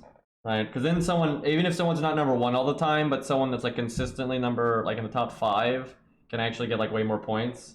That's not going to be ultimately necessarily the most popular character, but it's going to be the average most liked characters. I don't think Ku would win. I think Ku would do very well, but I don't think Ku would win. I mean, I don't know. That kind of poll is super biased to Ku though, because Ku is that kind of character that everybody likes, even if he's not their absolute favorite. Like, Ku is very much in that area, where some of the other popular characters are like divisive. So it might be someone's absolute number 1, but then for a lot of other people, they're like number 200, right? So Ku is favored in something like that, but I'm not sure he'd be the absolute top, right? Because, for example, Gilgamesh has more super fans than Ku does, but Gilgamesh has way more people that don't like him at all. But Gilgamesh has so many like super fans that he might win anyway. Now, I don't know if he'd win like entirely, but he might beat Ku, is what I'm getting at, right? And you got stuff like Morgan and all that. But I will say a poll like that does change things a lot when it's like added up that way. When it's not just, hey, what's your absolute favorite thing, and you don't factor in what's their second favorite, third favorite, and what they also don't like, right? That changes stuff a lot. Yeah, that is probably the best environment for Ku. Like, if Ku ever is going to win, it is going to be in that kind of environment, where when it's just your absolute number 1 favorite thing and nothing else is counted, then it's probably going to, I think right now it might actually be Morgan. Like, Morgan is fucking popular, man. I don't know though, it's hard to tell. It's so hard to tell. Like, there's really not a lot of data, because some of the popular characters were like rated up at weird times, with like people getting them like spread out, where like some early adopters got Musashi when she first came out, and some got her during Shimosa when they actually saw the character and stuff. So it's some of those super popular characters, it's really difficult to know like where they line up. Well, so something with Kiyohime, like recently, because she was on the 120 thing, people are like, oh my god, she's so popular. I just don't think that's the case. I think it has more to do with like, she was rated up, for God's sakes, where like some of the other characters, like Ku, hasn't had a fucking rate up. I think that's a really big part of it. But she definitely does have, the people that are Kiyohime fans, I have definitely noticed, are more extreme. So that does help them get to like 120. But it does make, I think, people think that she has more fans than she does. So if you did do like that kind of poll I was talking about, I don't think Kiyohime would probably even be on it. And yeah, Jolter's one that is super popular, but there are people that definitely don't like her. Right? So like, I've seen them do hurt heal with like on Reddit and stuff like that, where they have a pretty good sample size, but it's still biased. But normally Jolter gets destroyed if it's hurt heal, because what hurt heal does is people disliking something will affect it, right? And so like those medium characters that everyone likes generally do very well, especially if they also then have hardcore fans that super like them. So like Ku does extremely well. But I've never seen Jolter win one of those, just because even though she's crazy popular, there's a lot of people that don't like her, right? I mean, being an older character doesn't matter. I mean, Artoria is still one of the most popular anime characters, period. Like, never mind Fate. Like, she's just like super Lelouch, right? Lelouch is a really old character now, but he's still outrageously popular, right? Now, obviously, being new, the new toy effect is a real thing. I think they call it recency bias. Recency bias is absolutely a thing. Humans are really fucking stupid like that. Like, we're very monkey brain. So recency bias has a massive impact on things like that. So, like, for example, Morgan has way more recency bias than Jolter does. So you got some people that, like, they're really, like, they like Jolter and Morgan a lot, but they're gonna, like, favor Morgan because she's new. But then if, like, Jolter came back and had, like, real screen time, was in an anime, got all this good voice acting and these, you know, big scenes and everything, then they're gonna, like, go back and like Jolter more, right? People are really stupid like that, or influenced like that, right? So recency bias is absolutely a thing. So, yeah, once things, like, calm down, it'll be interesting to see where, like, Morgan lands. But I think Morgan is really popular. Like, I don't even like her, but, like, I think Morgan is really popular. But there absolutely is recency bias, right? Like, Morgan is definitely getting an abnormal boost because of her recency. But I think she's gonna last regardless, right? Like a Masashi has, right? And stuff. So yeah, I think she's really popular. But yeah, I would love to get, like, some actual data, right? Just for, it doesn't mean anything, but just for fun. I'd love to see if you could, like, just in the game, like, have a pop-up, what's your favorite character, right? If you did just like that, what would be the top pick? And then, like, if you ask what's your top 10, and it's a point-based system, then what wins, right? And then what's your most hated character? That would be so fascinating. They would never do that because, like, especially Japan, they're not going to promote that kind of toxicity. But I would be so interested in seeing if you ask the player base, what's the character you dislike the most? Not even like you're forgettable or whatever. What's a character you don't like? I would be so interested to see, because I have no idea. I have absolutely no idea what would get picked. It would either be a character that, like, no one, like, they don't actually hate, they just don't care about, like Blood Axe, which I don't think would win. Like, I don't think so. But it might, just because some people are not going to want to pick anything, so they'll just pick something random that they don't care about like that. But there are characters that people really do dislike, right? Like, and you're going to see, like, some consistency with that. Because, like, people picking, like, a whatever, they might pick Phantom, they might pick Blood Axe, so they might get kind of spread out, where the people that, like, they actually have a lot of people that dislike them, that's going to be more concentrated. So that would be really interesting. I could see Caster Gillies being up there. Some people really do dislike him on account of, you know, the child's murder. That definitely has some people not liking him. So yeah, that could be. But also there's the memes and the fact, even though he's a terrible person, he is kind of interesting. Like, his conversations with his master, I think a lot of people found really interesting, even though he's a piece of shit. So I don't know. Yeah, it'd be interesting to see what would be the top. I have no idea, honestly, what would be the most hated character. I have no idea. Actually, I don't know who I would pick, because the competition is pretty fierce now. If I could pick 5, it'd be easy. But if I could only pick 1, it's pretty tough, right? So, like, subjectively, it's probably Paul. But for like, if I look at my own criteria more objectively, then really what I should dislike the most is Van Gogh. So yeah, it's tough. It'd probably be Paul or Van Gogh. So yeah, I don't know. Anyway, we're trying to make her do damage and not use any 5 stars, so no Merlin.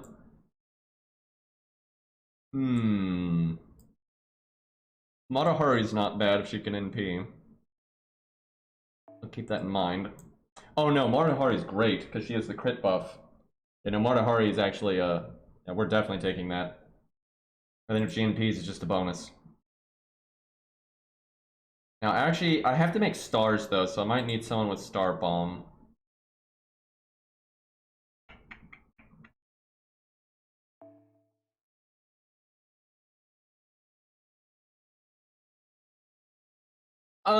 No, I think a lot of people like Columbus. That's actually, I see people like Columbus all the time. I know he's not like the super crazy most popular or anything like that, but I think plenty of people like Columbus. The thing about Columbus, he's actually really easy to like, even though he's, you know, bad, because he's like the kind of villain that people pretty much will always like.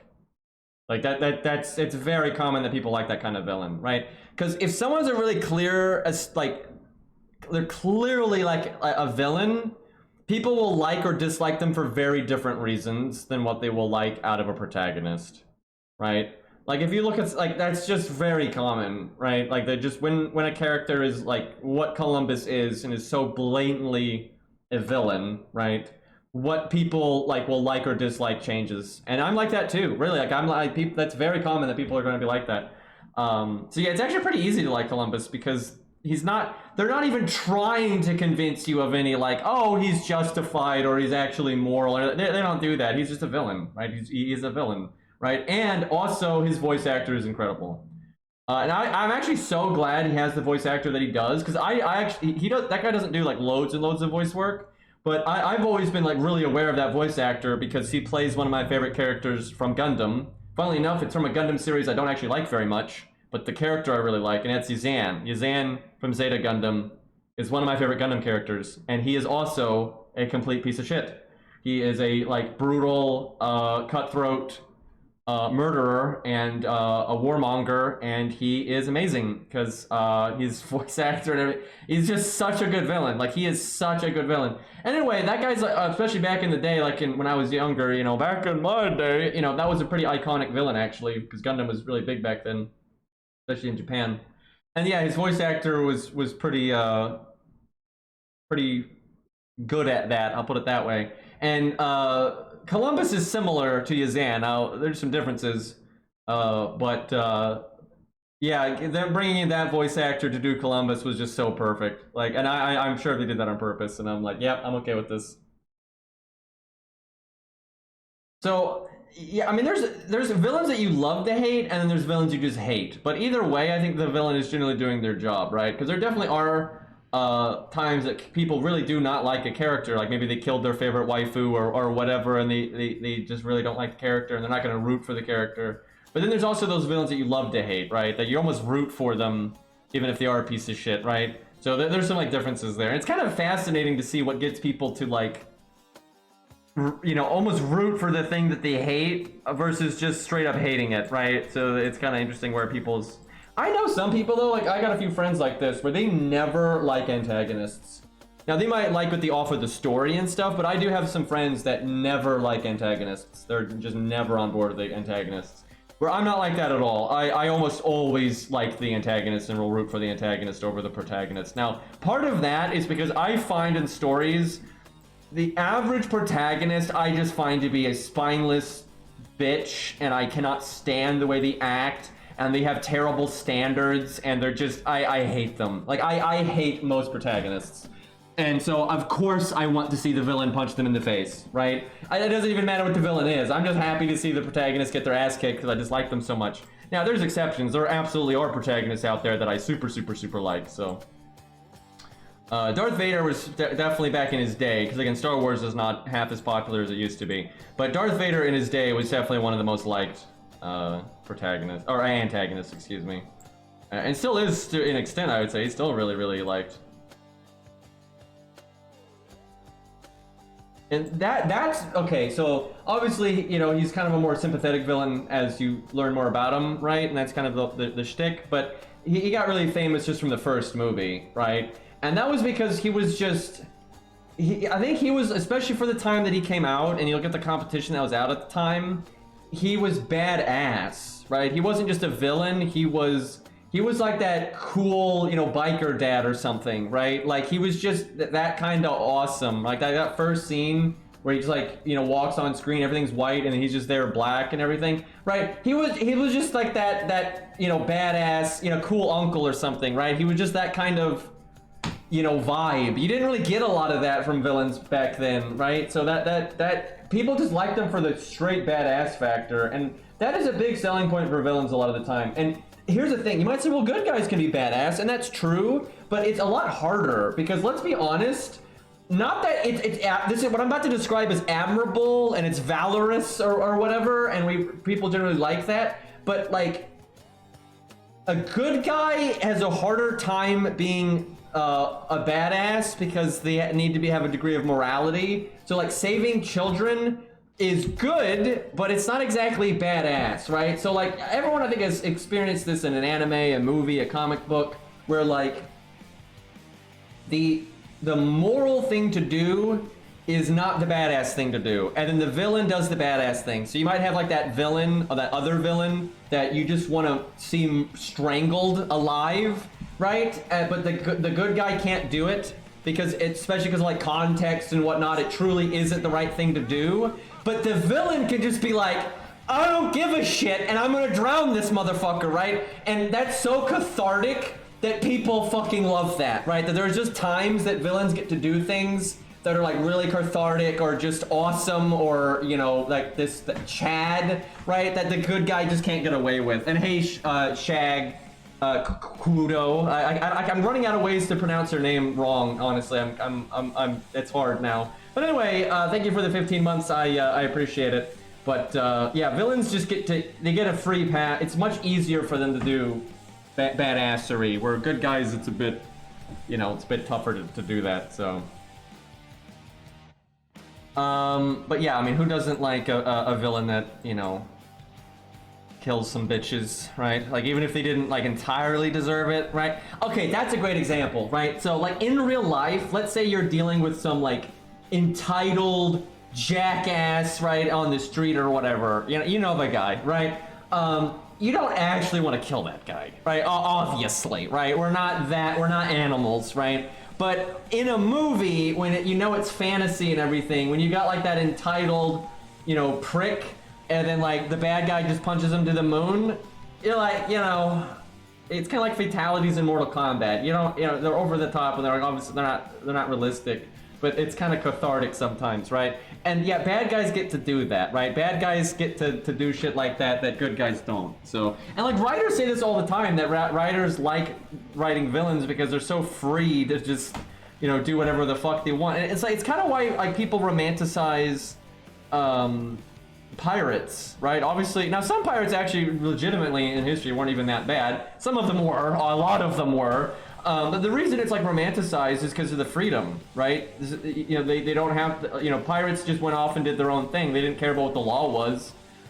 They made their own rules, and that's appealing to people. Now that doesn't mean that people want to go out and pillage necessarily, but just the idea of being free and making your own rules for yourself instead of society getting to tell you what to do, that's obviously that is frequently romanticized. Right, the outlaw, right? The outlaw, like in the Wild West, very similar circumstances as a pirate. That is very appealing to people, right? So humans just have like that desire for that kind of, you know, live by your own rules and what you think is correct versus, you know, not just fearing the government, right? And yeah, bad guys get to do that a lot easier.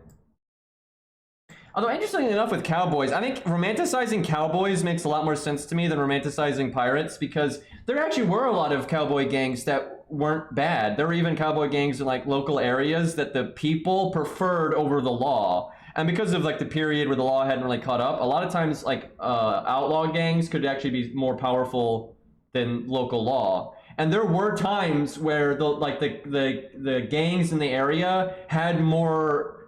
This is fucked up. It shows how bad it was on the law side. But there were times. Now this is not necessarily common, but there are times where like the local cowboy gang had more integrity and cared more about the people of the area, more so than the law did. And so there were times that the people would actually side with the cowboys, if you will, over the law, because the law could get really corrupt, and a lot of times the cowboys actually were more powerful.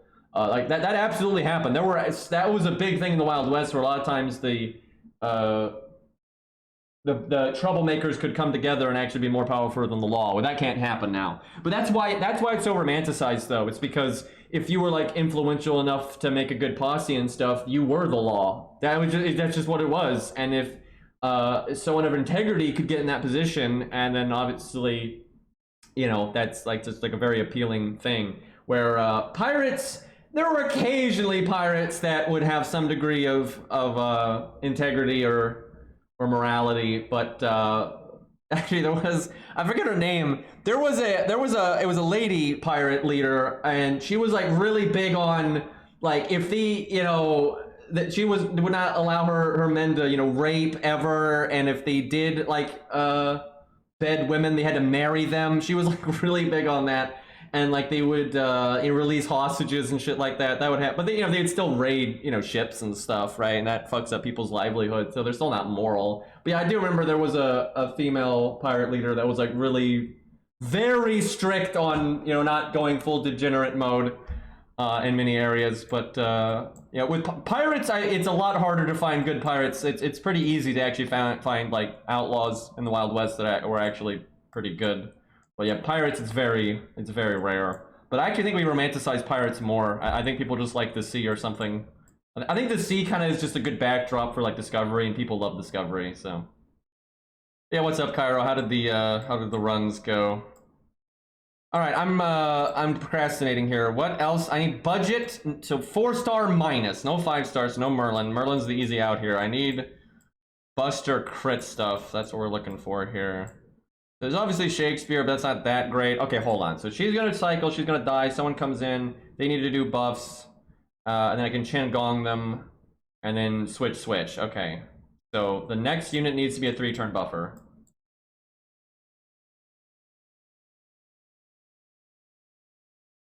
Pirates are kind of all over the map, and also a lot of it wasn't documented. It's not like every pirate ship did things that were like famous, so they weren't going to be written down in like the local like areas, right? And then like they themselves didn't really keep any journals or whatever, or even if they did, they were just lost to time. There's so many pirates that existed that we'll just never have any clue about.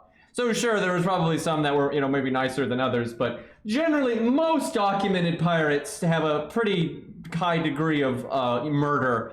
There are a few standouts where, they'd be, nicer to prisoners and have like a code of conduct and things like that, but it's not really the standard. And there were some pirates that were, didn't really focus on like all that much illegal stuff really, and they were kind of just like edgy merchants. And we wouldn't really even classify them as pirates anymore. But that was still pretty appealing because you still had a lot of freedom and, you're not as likely to be killed by the law. So the thing about being a pirate, it's really common. Everyone's like, oh, actually being a pirate was terrible. It's not really true. That's like a knee-jerk reaction that everyone just repeats it. There were a lot of pirate crews that were very successful and nothing really ever bad happened to them. But there were a lot that weren't. It really came down to if you had like any ability to vet. Right, if you were like a moron and you joined the first pirate crew that was like docked and was like recruiting and you just jumped on board, the likelihood of that turning out well for you is very low. You were very likely to have a bad time and then get hung and that's that. But if you had like any degree of wisdom, and which I guess a lot of pirates wouldn't, at least the common folk, but if you had any degree of wisdom and you actually put any effort into vetting, there were a breed of pirates that were actually pretty consistently successful, and a lot of times would even like most of the pirates that were successful would actually try to like cooperate with the local law enough that the law didn't really want to crack down on them, right? You can see that with a lot of pirates actually, where a lot of times like the local ports and stuff were like okay with them because they would like help their trade and shit like that. They wouldn't do things to like rub people the wrong way. And so you have a few pirates throughout history that were again more like edgy merchants, right? And in those situations actually your life expectancy wasn't that bad. But the truth is, it's not so much about being a pirate was terrible, sea life was terrible. Like it's fucked, right? First off, we didn't know enough about like science to know like what your diet needed to be, and like eat some oranges before you go out in the sea, you dumbass, right? And shit like that. So there was a lot of health issues that could have easily been avoided that just no one knew. And that wasn't unique to piracy. That was a problem with just seafaring life, period. Right? Like the sea life was fucked up. And it was just very dangerous. That's just a fact, right? We didn't have the technology and the sea is treacherous as fuck. And so sea life in general is just very, very dangerous. And then piracy is just going to make it even worse because now you're on the other side of the law more times than not. And you're not necessarily going to be working with leaders that are competent and shit like that. So yeah, it just the vetting process needs to be there, otherwise you're screwed. But that's true for the regular merchants and stuff. I mean, so many merchant ships would go down and shit like that. There were so many merchants that were miserable failures. So yeah, sea life is just fucked. And I think it's kind of it's just exaggerated about pirates because it's like a buzzword people like to bring up. Like, oh, being a pirate actually sucked. Or it's more like being alive in that period sucked. And, there obviously were a lot of, pirates that failed miserably. There's way more failures than successes, but that's almost everything in life. But if you had any kind of vetting process, there were pirates that were very, very successful. Not that would be my first career path. I would stay away from the sea as much as possible in that era, but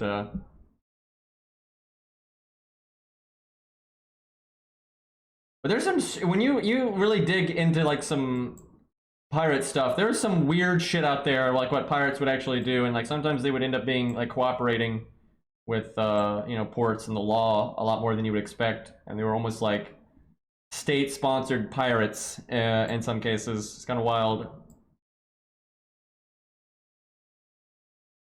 I have no idea what to bring. It doesn't help that I'm talking so much, but like I am just drawing. The main issue is there isn't anything that actually is very good for what I'm looking for.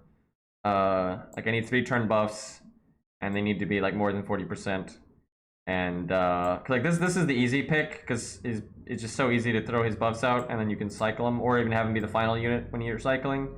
But let's see. So I know Shakespeare absolutely doesn't work. So Matahari's a must. Shakespeare is absolutely a no. So let's see the other options. If I'm going for a crit, I guess he kind of is an option.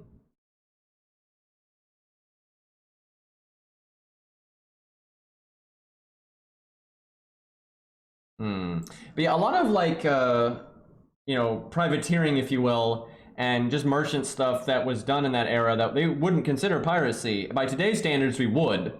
Like, absolutely, right?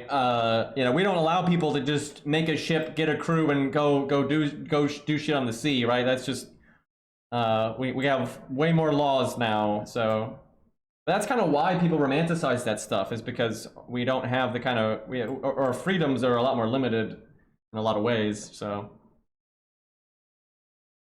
okay, well, we could use her, I suppose. It's not terrible. The star bomb aspect is fine. This is really just, this shows though how much we need more low stars. I can't believe I've seen so many people act like we have every low star we need. They're just, Jesus Christ, we are lacking so much stuff. I'm trying to think if there's a 4-star that is actually useful.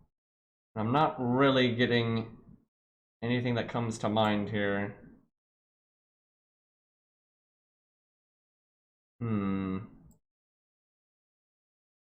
Iron makes stars, but he won't make them when I need them, so that's pretty useless. Could just go with someone with a crit buff. I mean, there's Caesar. We get the attack buff and the crit buff. I think his crit buff is 50%, or is it 60%? That's not bad for 1 to 4-star giving out a crit buff.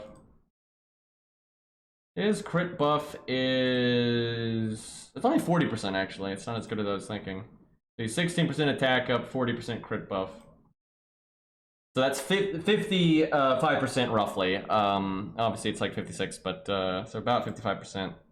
That's our standard here. Oh, hey, she's a 4-star. Okay, that actually might be what we're looking for.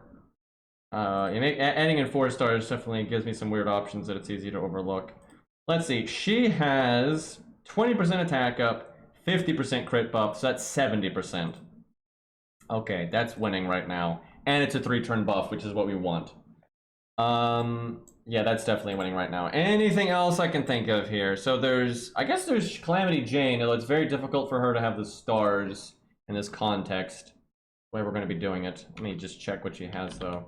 Her main thing is just the targeted pierce and vulnerability that lasts multiple turns and stuff. I think her crit buff, though, is decent. It's 40%, and then she has a 20% attack buff. I mean, that's good, right? That's good, but there's no reason to do it. Like, it's actually easy for her to get the crit buff. She only needs, like, was it 10 stars, 20 stars? But yeah, there's no reason to use her over Chaco Jana. Okay, so the final unit, though, can just be a 1-turn buffer. So, honestly, the new caster's not terrible. He's 100% crit buff. Although I don't have his skills ranked up, and I don't want to rank them right now.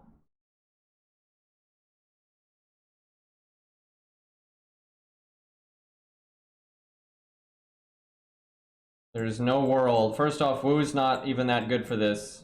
And second off, if you actually think I'm leveling Wu for what I'm doing right now, you are not paying attention. Like that is some goddamn copium right there. Anyway, though, we only need a 1-turn buffer. We want it to be a buster crit. So I guess Shakespeare could work on this slot, but I think we can do better than that. The Zhufu is not what we want at all.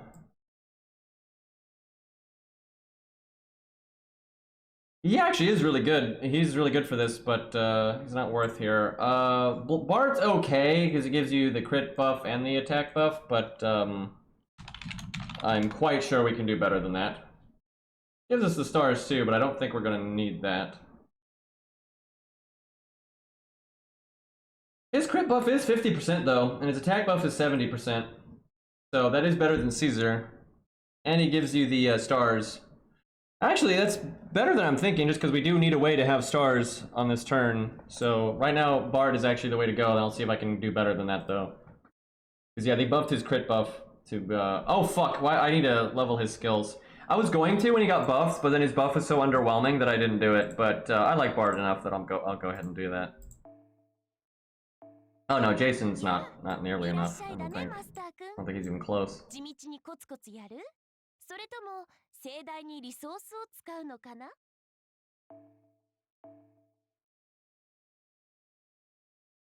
Then there is Martha. The thing is, the slot Martha's in, she can't NP. So she's like 40%, which is fine. But that's not as good as Black Bard, actually. She'd be better, though, if she could NP. But Matahari's going to be the one for that. Man, please give this man another buff. Oh yeah, Penta has great animations. They've aged very well. She's still really cool.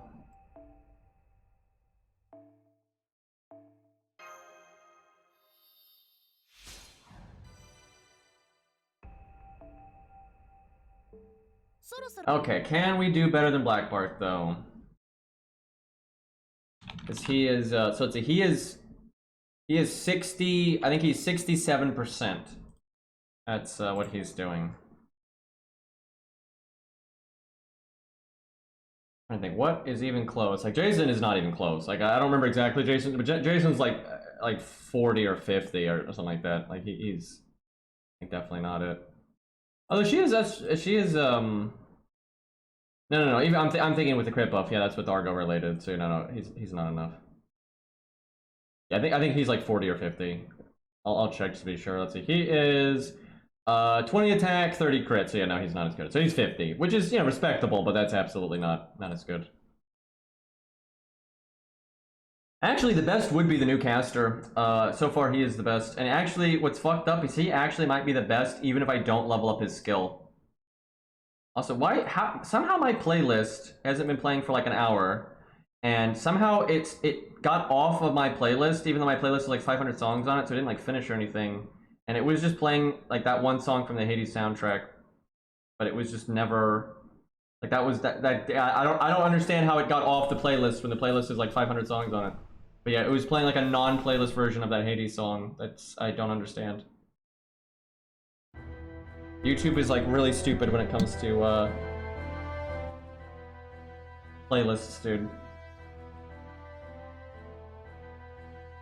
Yeah, honestly, I think the new caster is actually the best, even if I don't level up his skill. That is depressing, but I'm just gonna use Black Bart because that's good enough, and I like him, so fuck it, we'll do that. You know, we were in that menu so long that we may not be able to summon the correct unit anymore. Like, it may have changed. Yeah, it did. Are you kidding me, dude? That sucks. Normally, if you back up and go back in, it's gonna be the same units, but if enough time passes, it'll like auto-refresh. Either that or she wasn't in the Berserker slot. She might have been in the All slot. Fuck, I have no idea now. Like, I don't remember whose it was, so I don't even know where to look.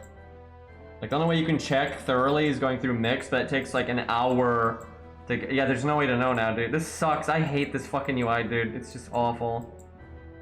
Like, literally just trying to find a unit is so hard because of that. Because you have the All slot and then whatever class they actually are. And now you can slot 3 per. So it's like, good fucking luck. Yes. No, I don't know if that was them or not, but that's good enough. I think that was them. It's okay, it was the All slot. God, that's annoying.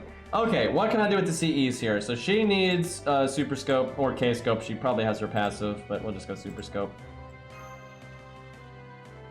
I guess they could switch. It won't really matter.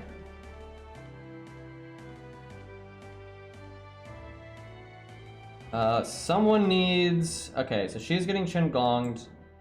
He needs to be Star Bomb. So he's double star bomb. That's really nice. Yeah, actually, he's really worth bringing just because of that. He's giving us plenty of stars. Okay, she doesn't really need anything, I don't think. I mean, you can do 20, 30, but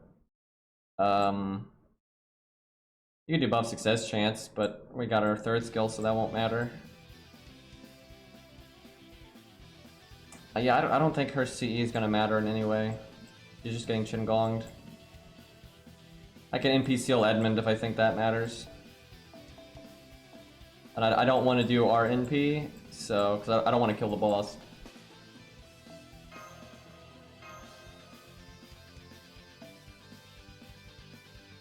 Alright, so we want to, on the big turn, we want to either Rainbow Chain or Buster Chain, or at least someone else do the first card Buster bonus. That's like the three ways, because we just want the Buster card to be in third place, and then have all the good stuff.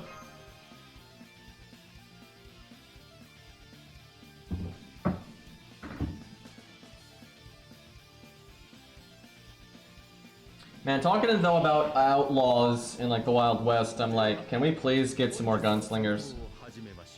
At least there's that one gunslinger out there that's like more serious looking than Calamity Jane, but that's still not exact. Like, you know, she looks okay. Like, you know, I'll be glad if she's added, but that's not really what I'm looking for, right? I want like meaner, right? Let's be honest, she doesn't look even remotely mean, right? I want some like mean gunslingers, right? Give me like Butch Cassidy would be a good option for that, in my opinion. I wouldn't really call the Weeb one a gunslinger. That's more like a musketeer in a way, right? That's Japan does not have an equivalent to a gunslinger. Like that's why they don't ever refer to that kind of stuff, right? That's just it's like you don't have an American samurai. That's not a thing really. Like the kind of thing that like you have with outlaws and someone like Billy the Kid or what that you don't have that equivalent in Japan. Now you have people in Japan that use guns, obviously, but it's just not the same kind of thing. Just like there are people in America that use swords. That doesn't make you a samurai. So yeah, it's just very different. Yeah, but yeah, she's cool too. But that's just not in the. So some people actually think the unknown gunslinger is Jesse James gender bent. That's what some people think, and I mean it's possible, but there's not much to go off of. So, and I would hope they don't gender bend. Because there's still a few female gunslingers they could just use, so they should just do that. Not that that's ever stopped them before, though. Like seriously, like they gender bent Francis Drake, even though there's a bunch of female pirates anyway, right? So like, what the fuck, right? So there's nothing's gonna stop them from like gender bending Doc Holliday or Wyatt Earp or whatever the fuck they want to do, right? And opposed to using one of the actual female gunslingers. Yeah, like Annie Oakley or something like that. I've seen plenty of people like think it might be that, but I don't know. They really do like their gender bends instead of using the real stuff. So I don't know.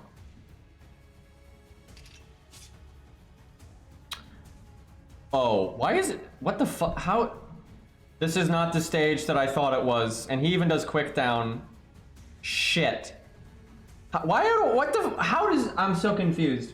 One of my accounts has the seven stage thing, and then one of my accounts has just the Edmund fight. How is this the... Oh, it's because this is the account that has the 7 waves. I get it now. Okay, yeah, this is the 7 waves. I was thinking this was just straight up... the fight with... Phantom of the Opera. So I was so confused, but you know, okay.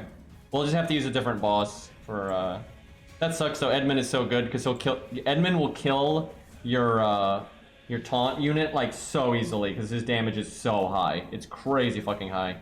Like, he'll one-shot a Berserker, like, easy. Like, he'd one-shot Pinth, like, with one Buster attack. It's kind of hard to find a boss that hits that hard, generally. With repeatable content, anyway. What is something that will fuck up a Berserker? There's obviously Richard, but it's not a particularly good stage for this. There's CCC fights. I don't know if any of those hit hard enough. Will Lion King hit hard enough? Maybe. And Lion King has a health bar, so you have some wiggle room to like use your NP or whatever. Yeah, we'll try Lion King. She's... Although she costs way more AP. Fuck. I do like a wanted quest. Hold on. Wanted quests only cost... The problem with the wanted quests is there's so many gimmicks. So then you find the right enemy, and then like, oh, they do attack down, or they do buster down, or they do crit down, or whatever, and it's just like, what the fuck? Lion King doesn't hit super hard, but Penth isn't super tanky. That's... So you don't have to hit that hard. But my issue here is I don't want to spend 23 AP. But like the wanted quests, I really dislike the wanted quests. Like they always make a problem. It's always something. And then these I can't summon the unit. Well, let me check the wanted quests. There's got to be something. Now there's one where you get Buster up, but I don't want that kind of benefit either. Dude, this fucking UI. I literally can't get to main interlude because I can't remember which thing it's in because it's just a million different things. Is it? I don't think it's even in this UI. God. Oh, there's Kama. I mean, no, she does NP drain constantly. That's no good. There's Ishtar, but she is like Buster resist until the last health bar. I wish I'd kept the Ongra fight or something. Ishtar really wasn't worth keeping. I thought she'd be an okay boss, but she really isn't. I don't have a good boss in that interlude yet. I need to fix that. I mean, there's Kiara, but she's kind of whatever. Let's see. I just need one of these that doesn't do some kind of debuff. The problem is like George. George gives himself a defense buff. You know, there's something wrong with almost all of them. There's very few of these that you can just... There's the Demon God. That's a good... The problem with the Demon God is he actually will die too fast. He only has 400k and he's a Berserker. Yeah, that's a fun stage for like other stuff, but yeah, he's too weak. I need a wanted quest. I just need a wanted quest that doesn't do anything weird. Like I just need like I don't want one that gives me a benefit, or I don't like. I know George won't work. Castergill might work. I don't think Castergill does anything too weird. He's actually like the easiest like boss out of all the wanted quests because casters are just kind of a joke. Wow, did it refresh my units again? Oh wait, no, I just switched to a rider.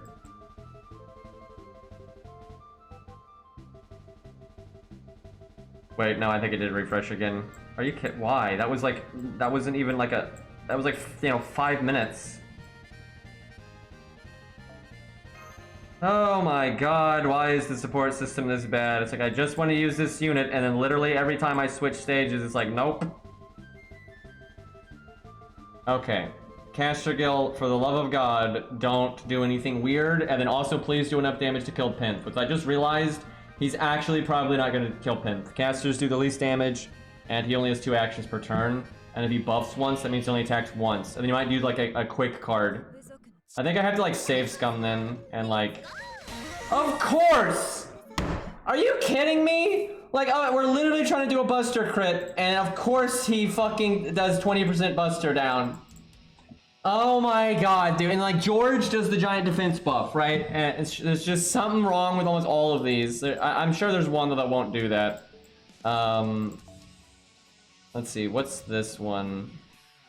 This is like maybe Attila. But yeah, it's because like crit down's bad, attack down's bad, buster down's bad, so there's quite a few debuffs you can get that will screw it up. And oh my god, now I can't summon this guy again. This is driving me absolutely insane right now.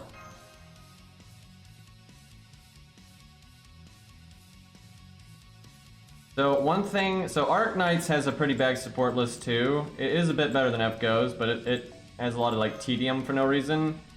But one thing they at least do is if you're doing a stage and you fail it, it will not change your support list.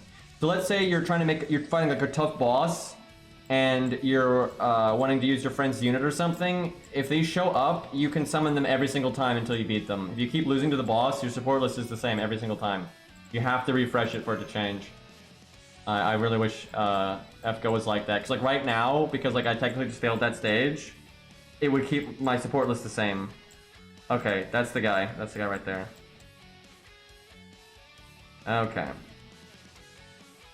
Please don't do any of the debuffs that are going to screw us up.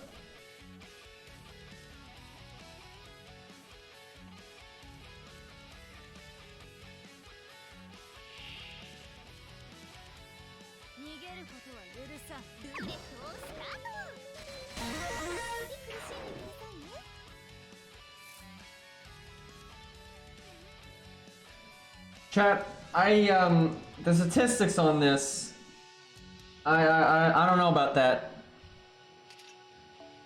I don't know about that. Like, why couldn't it be quick down or art down? Oh my god. Okay, Tesla is just cancer because he quick charges, has piercing vulnerability, gets his NP immediately. He might actually wipe us when we're trying to set up. So that one's not the way. Okay, Jekyll and Hyde. How bad can it be? Oh my god, stop changing my... I think there's a thing in the options to make it not do that. I dislike how it like automatically picks the slot like that when I'm just wanting to keep it in the same thing. Yeah, I think you can actually turn that off. I think there's like a setting buried in the menu for that. Oh, I'm getting mad. This is just FGO, dude. Just to make it so difficult to have fun. Like, everything just has to be annoying. It's like, it's super annoying to switch craft distances and command codes and all that kind of stuff. The UI is just so bad. And then every time you like fail a stage, the support list just completely shuffles, and then the support list is awful. So if you're trying to do like something really specific, right? Like you're trying to like beat Fluffy with a budget team, or beat a challenge quest with, you know, a solo or whatever, you need like a specific thing off your friends list. It's just so difficult. And it's like, why? These are such like minor things that are so easy to like not make a problem, and they just don't. And I swear it's because they're like afraid, well, if the support list is too good, then people aren't gonna roll on the new units. That's what I think. That's what they actually think.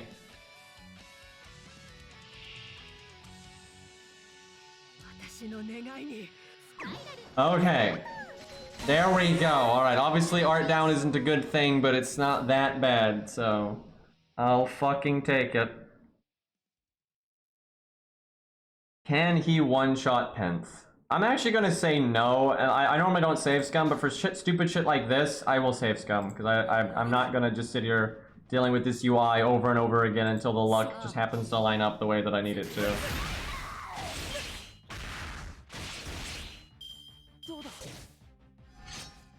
Okay, well, he did one-shot her, and what's fucked up is I can tell he won't one-shot her most times. Like, he absolutely won't. He only one-shot her there because he double-bustered and then never cast a skill. So I think a lot of the times, if he did like quick art and cast a skill, he won't even get close. And even if he busters and casts a skill, he won't kill her. So I think actually the odds of him killing her in one turn are really low. And because of that, I don't think I cast the buffs. Because I really do think more times than not, she's going to survive. So, although I think we have wiggle room. I think we have one turn of wiggle room if he doesn't kill her right away, but it's better to just let her die like that. So, I could throw the taunt away. I could do the defense buff. Then I should almost guarantee that she dies in 2 turns. I can just cast the second skill. I think I just cast the second skill. That's fine. Like, really, the odds of her dying here I think are pretty bad. He has to, like, crit or triple attack, and there needs to be a buster involved if he triple attacks. As he fucking double crits and then buster crits for 10k. Okay, I'm gonna cast the skills then. I'm just gonna do it, and then I swear to God, he's not gonna kill her now. He is an assassin, though, and assassins do have a higher crit rate, so... This is why, though, I wanted to fight Edmund. Like, Edmund is just, like, he's way more like a regular boss that you might fight in, like, the main story or in a challenge quest, because he hits very hard. He actually hits harder than most actual bosses, I would say. So if you have a Berserker with a taunt, Edmund will one-shot them. But yeah, I don't have that fight on this account. It's on the other one.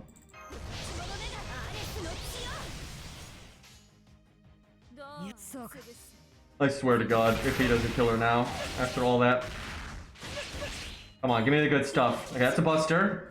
Nope, that's not looking good.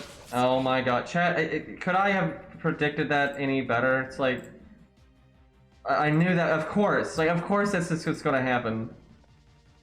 But really, I think more times than not, he doesn't kill you in one turn. I think that we were just incredibly unlucky that those other 2 times he did. So there's not a lot more that I can do here without fucking up the goal. Dude, this is exactly why, though, I wanted to fight Edmund, because Edmund will kill Pinth turn 1 like 95% of the time. One of the only ways that he probably wouldn't is if he like double buffed and then did a quick attack and then didn't crit.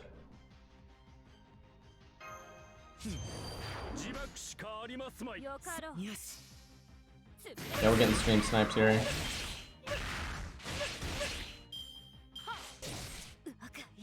I'll take it. I'll take it. 12k buster crit. Okay. Damn, I can't taunt. I would taunt her, then give her the invulnerability. Oh, wait a minute. Oh, fuck, I messed up. I messed up. I can fix it. I can just waste the CS. I forgot to give Chen Gong starting NP. Whoops. And we don't even need the 2030 that he has equipped. We don't need it at all because we've got Bart and then her Star Bomb and the Star Bomb CE. So it is just completely unnecessary. But yeah, I forgot. Might as well do this. Be very unlikely for Chen to die here, but good to be safe.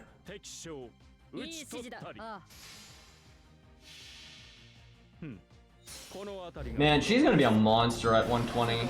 She is such a good unit. Like, I'm really impressed because she does a lot in brute force scenarios. She does a lot. Oh my god, her guts. Right, because I needed the buff success chance. That means I need to save the taunt. Jack will bail me out. He's not gonna bail me out. We have one. Wait, do I have one more turn of wiggle room? No, I do not. Fuck, it's over. Okay, I have to save taunt. This is so annoying. None of this would be a problem if we just had Edmund. Like, none of this would be a problem. And I'm sure there's a stage we could be doing that'll actually work. It's just I don't want to sit here trial and erroring which stage is the best for this. And every time we fail, I have to battle the support system again. Right? Like, at least in Arknights. Again, Arknights has a bad support system too, but at least in Arknights, if you fail a stage, the support system stays exactly the same. Okay, let me rectify our mistakes here. Is there, I guess I could put a dot on her or something. That's fine. Oh, I could give her a gut CE that brings her back at 1 HP. Do I have one like that? Yeah, I think this is 1 HP. That way, Jekyll will kill her with just the worst attack imaginable, even if she has the defense buff, and we just taunt her. Okay, so I think it is very likely that Jekyll does not kill Pinth on the first turn, so no necromancy, because then we could get unlucky and she just keeps surviving. That'd be awful. Alright, I think the meta play here is don't do anything. Though I will say, Jekyll's crit chance is like 30%, I think. And if he does crit you, that increases your odds of dying by quite a bit. Okay, we're likely to live here if he doesn't crit us. And then he crits us. Like, so he double bustered, which is not likely. And even if he double busters like that, we would have still lived. If you look at the damage, like, we would have still lived. The reason we died is because he crit us. Oh my god, I'm losing my mind. Okay, you know what? I think you just... I don't know. It actually might be pretty 50-50 if he kills you or not. Because of his crit chance, it actually might be pretty 50-50. The thing is, it's so easy if you just get a one where you live, because then you know you're gonna die in the following turn. Because if you don't have full health, then you're definitely dead. Okay, in our very small sample size, though, he has... I think we've survived twice, and we've died like 4 times. Now, that's such a small sample size that it means nothing, but I'm just gonna go ahead and try to just let him one-shot me. I just don't have that many attempts at it. That's the thing. I have like... I don't know. We'll see what happens. It's like, if we have few attempts, you want to go with either letting her live the turn or just buffing right away based on which one is more likely. Okay, we got crit. That's good. Fantastic. I don't know. His crit chance does seem pretty high, so...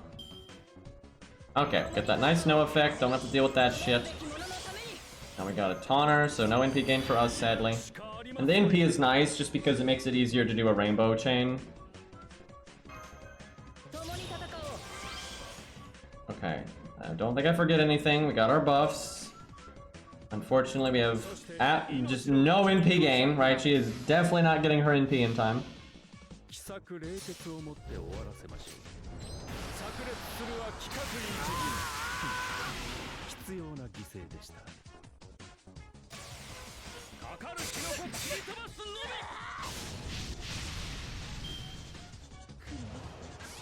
Yeah.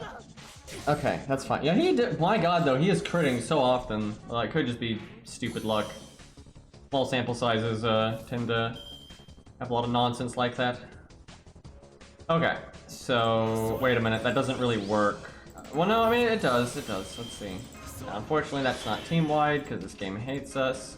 Oh wait, no, it doesn't work because we didn't actually get a card. Like, we got all this stuff. Well, while we're here, just for the lulz, we'll Chen Gong crit, because why not? See what he can do. Because, yeah, we didn't actually get a card. Yeah, not a single one. Well, let's see what Chen can do. I mean, why not? We'll buff stack Chen here. He's got pretty good buffs right now. Got all these defense downs. He doesn't have magic resist, so that helps. A respectable quick crit. Ooh, not bad, not bad. I think we're gonna absolutely blow that out of the water when our DPS gets to go, but he's level 65. He's not grailed or anything, so that wasn't bad. Get him with that battering ram. Knock, knock. Alright, let me get water real quick while y'all watch the slow-mo Jekyll and Hyde NP. How about that buff he got, chat? Really helped him out, guys.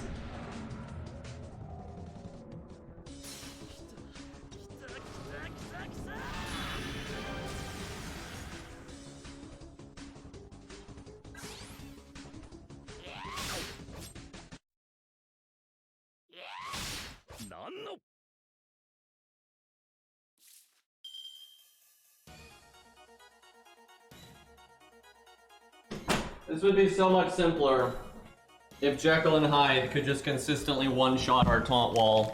Like, that would just...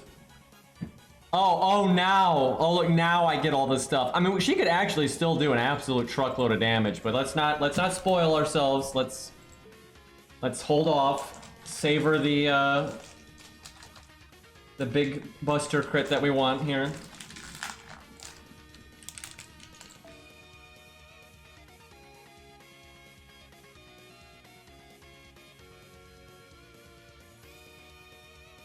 God damn it.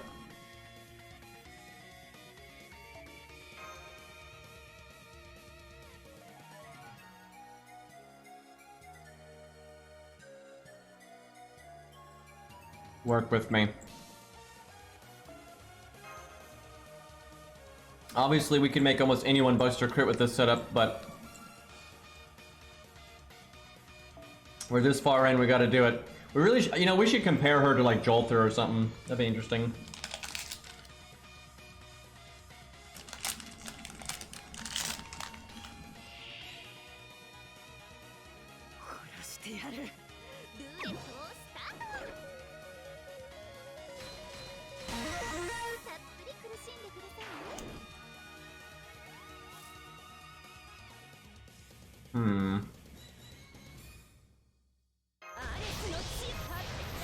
This is like what I want to avoid though so much. It's just so random.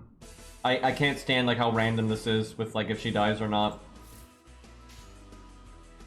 Like you want the boss to either do more damage or less damage, because if he does less damage then you just always wait, and if he does more then you always go immediately.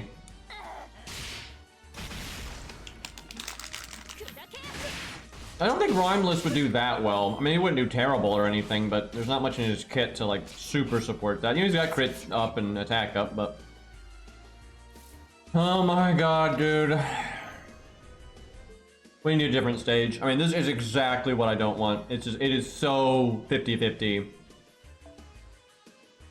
if we live or not. And again, if I could just reset and just summon the unit again, I wouldn't care. But it's so fucking hard to get the unit again.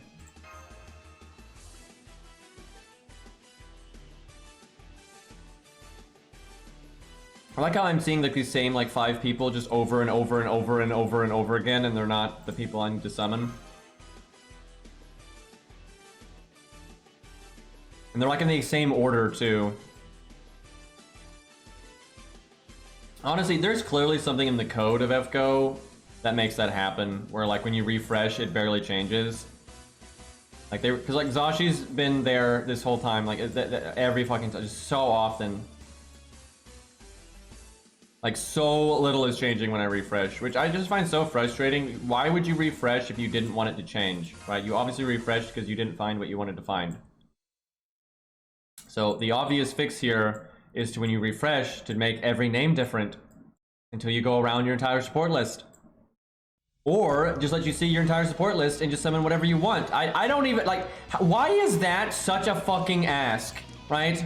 But then you could summon someone that hasn't logged in a week. Who cares? Like, literally, who cares? I guess they're just scared shitless of ult accounts.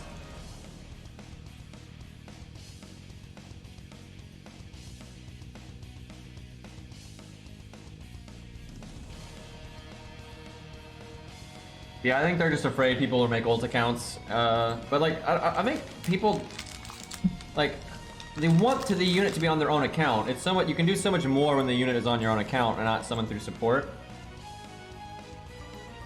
Like, I don't think it would affect their sales at all.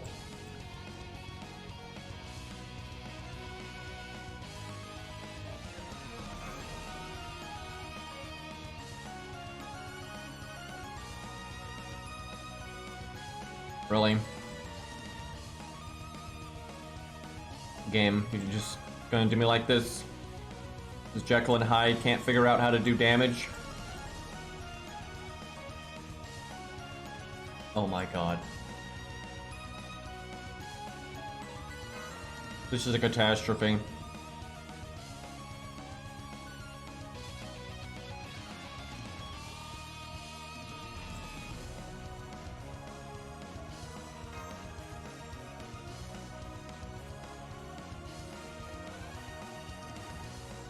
How is this a thing? Stop giving me the same people over and over again.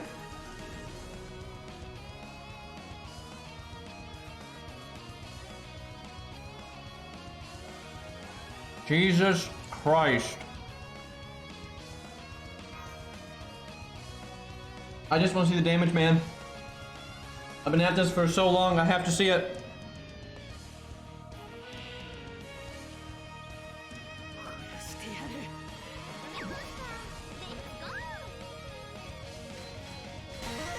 I'm blaming BB for this.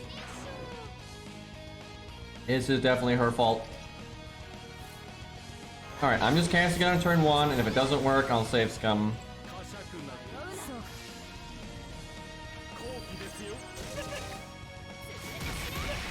That BB emote. Yes, yes, that actually barely killed her. But, he got it. If he didn't crit, he would not have killed, I don't think.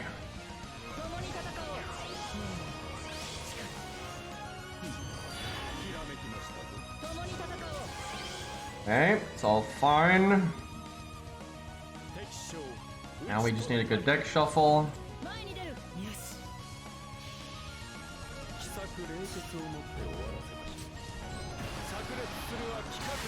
I'll probably Grail Blackheart more in the future, to be honest. He's rather cool.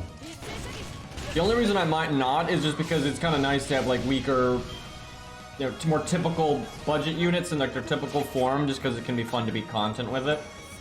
And I'm hoping he gets buffed again and then it becomes like a staple. He's certainly not a staple right now, but I hope he becomes one, so... Well, we cannot Buster crit, unfortunately. We can crit, so it's still something, but I guess we'll show it, but it's not what we're seeking. We can Rainbow Chain with it though, but we don't get the giant Buster up. Actually, we're missing, we'll miss Pence buff and Shen's buff, so that's pretty nasty.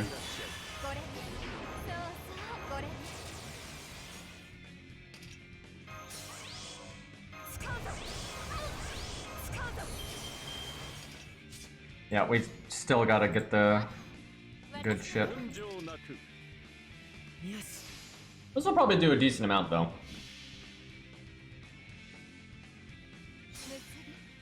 I would prefer Bart's skill to be AoE, because that way he can do some okay damage and then make the primary DPS do damage. I think that's like the way to do it.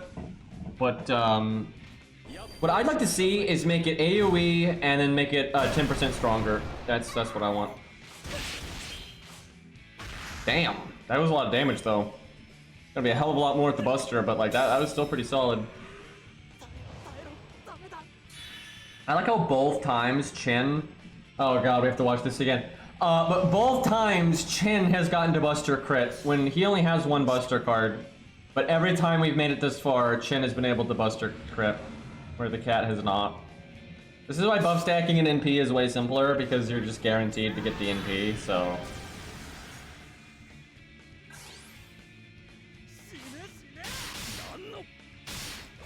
Nice crit fail.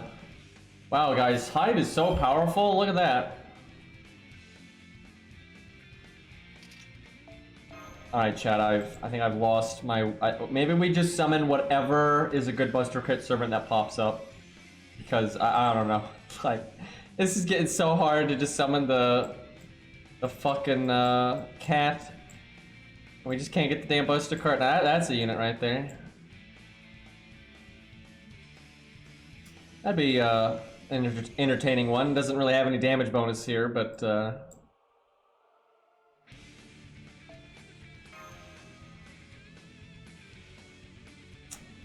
always Penth. Man, if she had a different CE, I would do that. That'd be kind of a fun one. That one's not too bad. But man, Angry Cat, I think will do a crap load because she's 110. Like, that's no joke.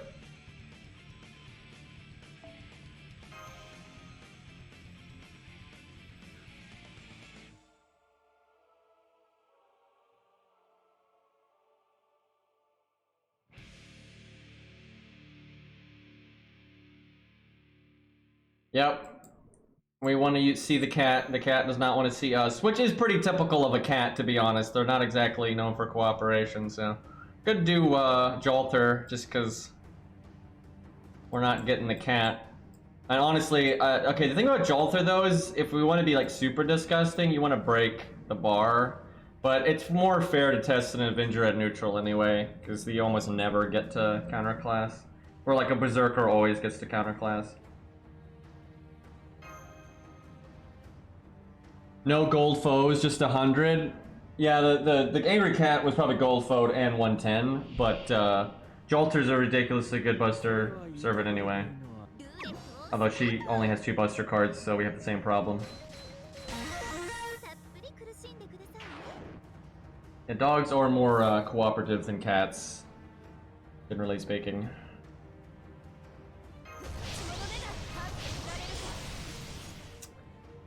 Might as well go for the NP. Still a better NP gain combo than the Rainbow Chain. Although, maybe not for her, because her Buster hit count actually is pretty high. Actually, that might not be the case. I'm thinking like a lot of day 1 units that have like 1-hit Busters. This stage should be waterside. Pretty much everything in CCC is. You can literally see the water, so... Although, I will say, this should not be waterside. Like, waterside is like referring to the beach. That's kind of why it's that, right? It's not waterside, it's underwater. That's not the same fucking thing, right? But yeah, I think they just don't want it to be too specific about it, which is, you know, fair enough. But yeah, this is absolutely not waterside. This is underwater. That is definitely not the same thing. Water is on all sides. You're in the water. It's not beside you, you're in it, right? You've been engulfed. Let's see. Right, so we taunt. Basically, we're just rolling the dice here.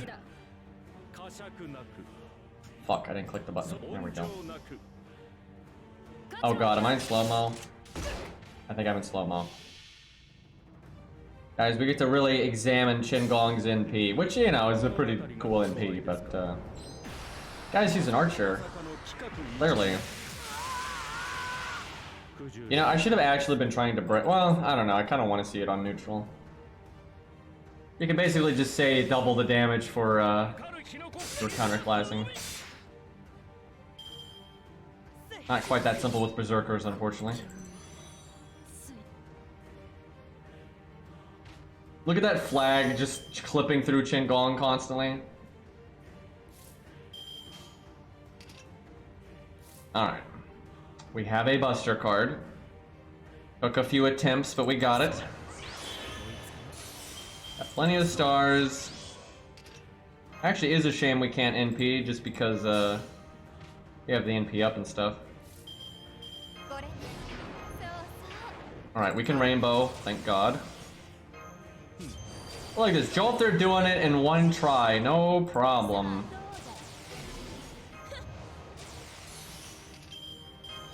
I wonder if you stun him, if he won't transform. I mean, him transforming is actually a good thing, but for science. Alrighty, boys, what are we gonna get? It's gonna be hard to tell, actually, because our hit count is so quick, so I don't know, somebody screenshot this. I just realized we're probably gonna have no idea how much damage we do.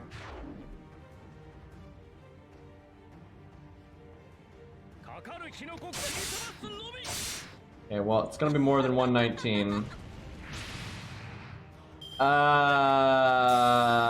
Does anyone know the percentage? Because if you know the percentage of the final hit, you can actually figure out what the rest of it was. Because the final hit was 150, so if the final hit is 50%, then that means it's about 300k. And they do that a lot where the final hit is 50%. Let's see, it's definitely in the 300k-ish range. Okay, basically got a good chunk of the hits there. That is so hard to see. It's probably over 300k. Yeah, I think it's over 300k. Or somewhere between 300 and 400 is what it's looking like. So what I do when I'm trying to add this up in like Sony Vegas is I literally just go frame by frame and then I just write down each number that pops up and then you just add them all together, and that's like the way to do it. But that is really difficult to tell. Yeah, it's somewhere between 300 and 400. If someone clipped it, let me know and we might be able to get it that way. But yeah, unfortunately that makes it pretty difficult. So if she had gotten a good hand here or gotten her NP, she could probably just kill right now, but we just have one art card with an art down, so... Pretty good though, because if she was fighting a Berserker, you'd double that. It's not bad. But I actually think that the Angry Cat will do quite a bit more. Although we do have the better CE for that kind of thing. But the Angry Cat has just got so much in her favor.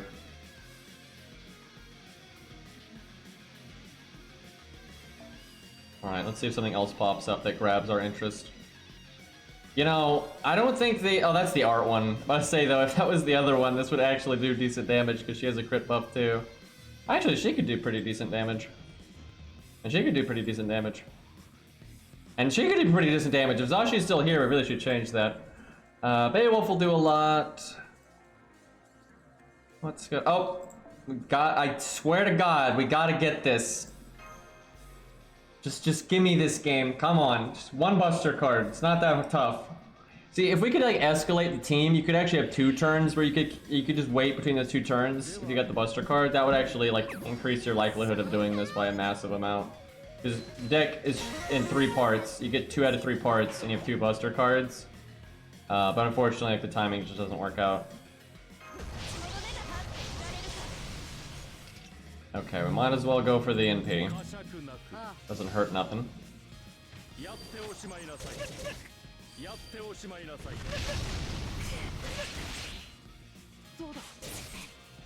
Good. It does seem like he kills more times than not. He doesn't seem to cast buffs very often. I suspect it's because his buffs are so bad that they made the percentage really low.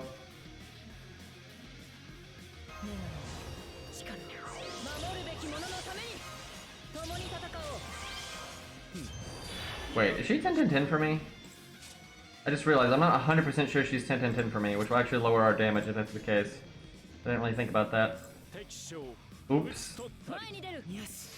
It's still pretty good damage. She did 375. That's pretty good. That's pretty good.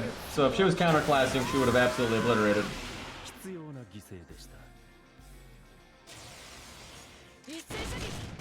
So that's I guess the bar. That's our bar here. Really, we should be doing NPs though, just because you don't have to deal with the deck shuffle. But it's just kind of fun to do crits. Okay, we got one. We got one, boys. And hey, we get to NP if we want to. Yeah, we can art quick, Buster. That's fine. That way our quick buff doesn't go to waste.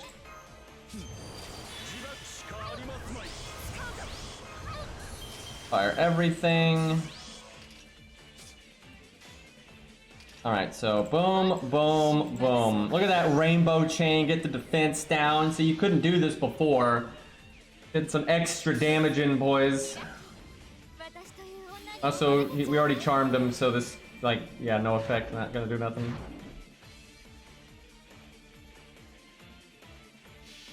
Alright, I think hers is multi-hit too, so this might also be hard. Yeah, thank you for clipping that and all that, because I know it's tedious. I appreciate.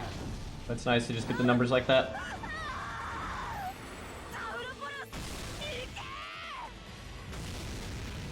Damn. Good God. Oh, I'm surprised we did that much because we have like fuck all buffs for quick there. Like we're all Buster and okay, I have no idea how much we just did. I wasn't paying enough attention. That was definitely more than Jolter, but the question is, was it like twice as much?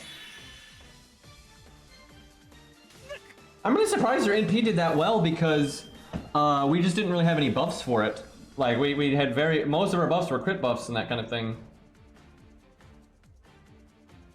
So people, you know, people are like 700k, 800k, 600k. You know, typical Twitch chat moment. It was definitely at least 600k. It was definitely at least 600k. Let me look real quick. I want to know. The wiki sometimes gives you the percentages on their hit counts, and again, if you know the percentages, you can just reverse engineer it based off the last hit, and that makes it pretty simple. I know Atlas database, they have the percentages, I think. And I think the wiki has the percentages for the NP, but I'm not sure they've got it for the normal cards. It's getting pretty hardcore at that point. Alright, let's see. I don't think they do. Yeah, they don't have it. I think Atlas DB, though, does. So her NP, the first hit is 6% of the damage, the second hit is 13%, the third hit is 20%, the fourth hit is 26%, and the final hit is 35%. Okay, so yeah, it's at least 600k. Looking like it's about 700k. Yeah, I think it's about 700k. That's what it looks like. So, pretty good, and especially because Berserkers are 1.5, not 2.0. That's pretty respectable. Not actually quite as much as I thought it was going to be, though, considering all the buffs and stuff she's got for crit. I thought we'd be able to break 1 million, but we would definitely break 1 million if we worked in like Merlin or something. I think that would get the job done. But that's not bad. 700k. That's good.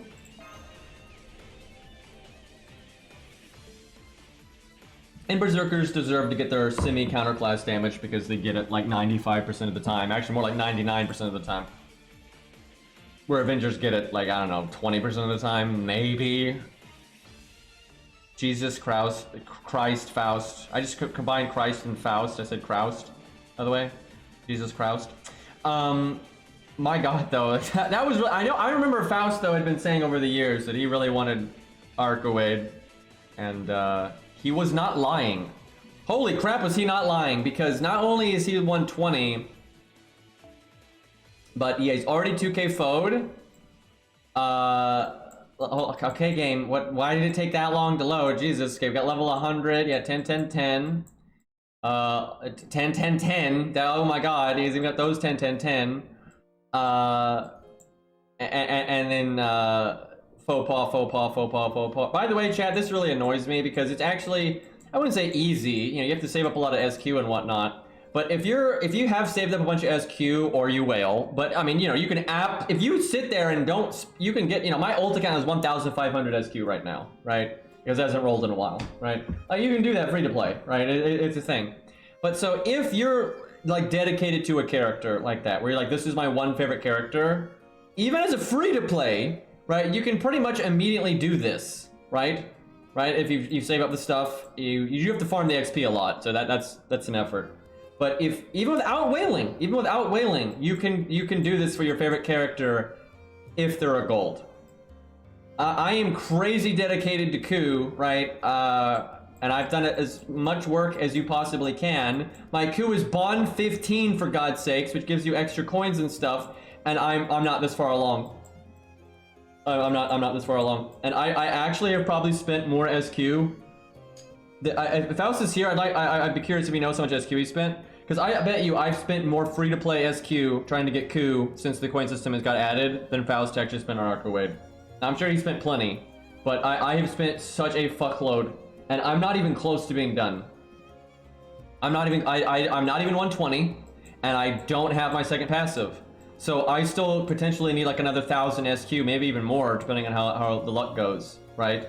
So I'm not even close, and I'm Bond 15, right? So I really stand by that silvers are the worst fucking thing to get to 120. It is awful, right? And the only time it's not awful is if they get like a decent rate up, or like they do like, you know, males only at a good time, or, you know, saber only or something like that.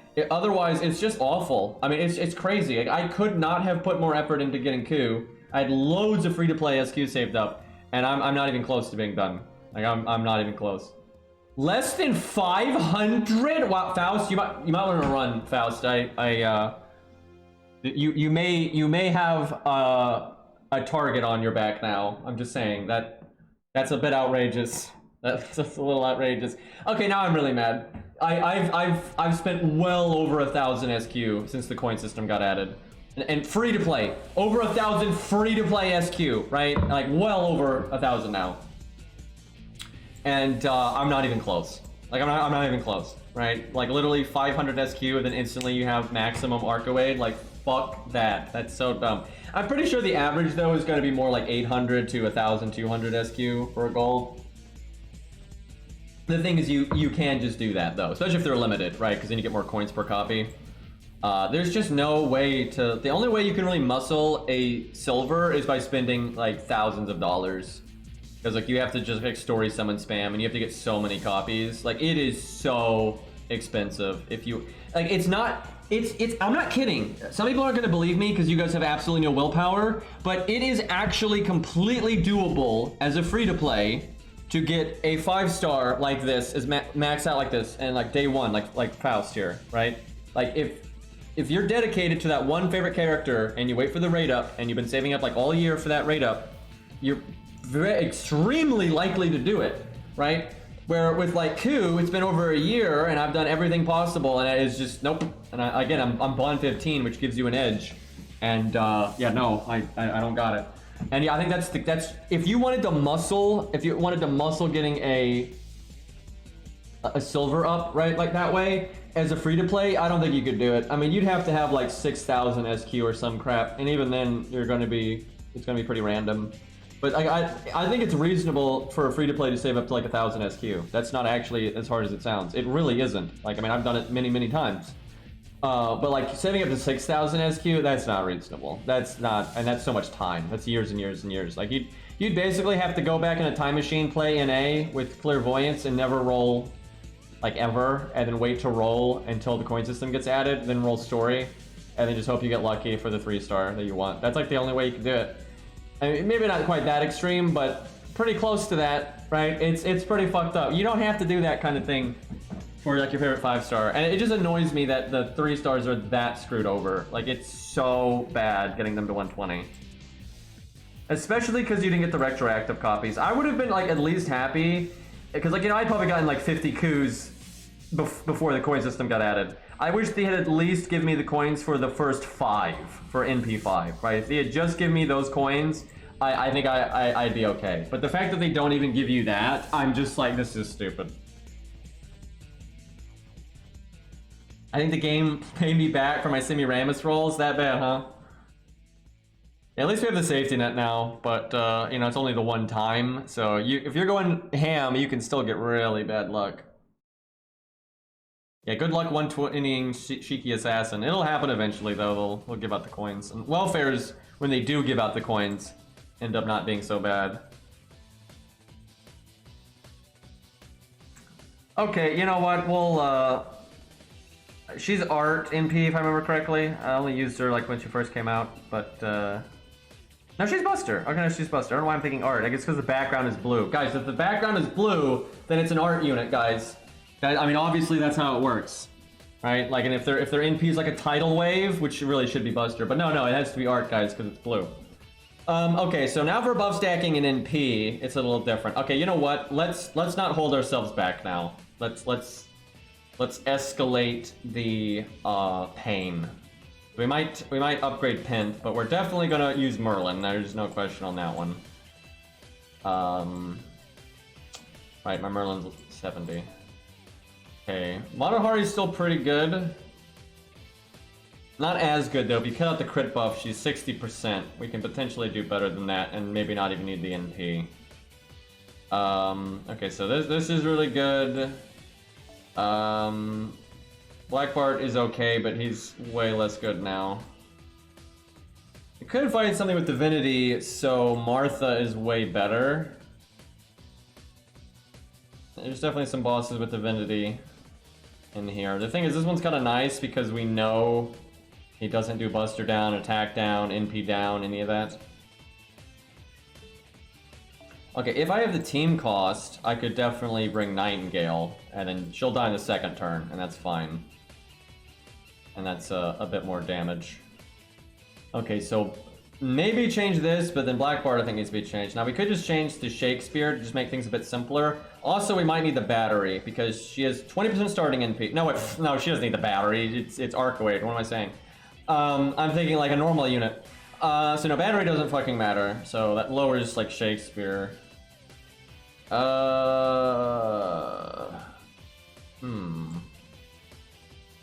we got him. He's 40%.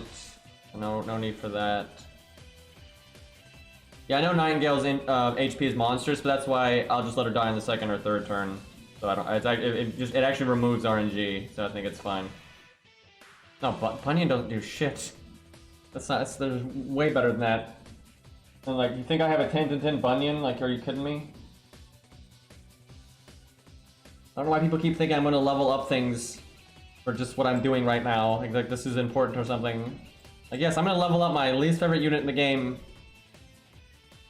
for budget buff stacking. Like, I don't think so. Honestly, it might still be her if she NPs. Let me look at that. I mean, she's so much better at Divinity, though. She's so much better at Divinity, I kind of want to go fight something with Divinity.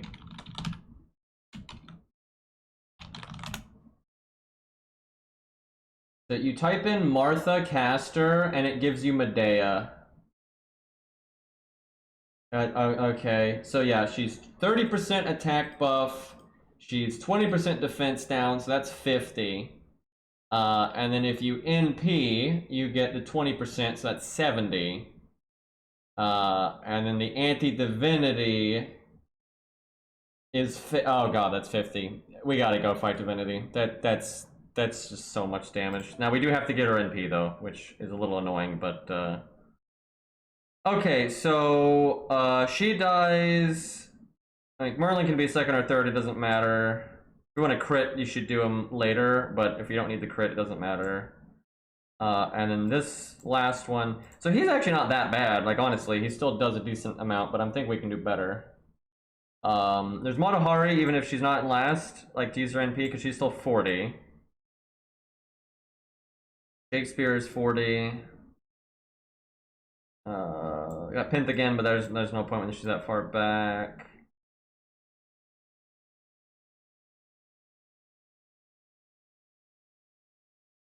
Yeah, if we could find Chaotic and Divine.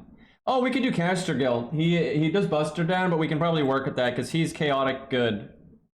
and then he is divine. So, and we might even be able to just bring debuff clear to get rid of the Buster down. Let me think about that. What's a unit I could bring that has debuff clear and then has some kind of damage up? Because debuff clear is essentially giving you 20% more damage because you're removing the Buster down.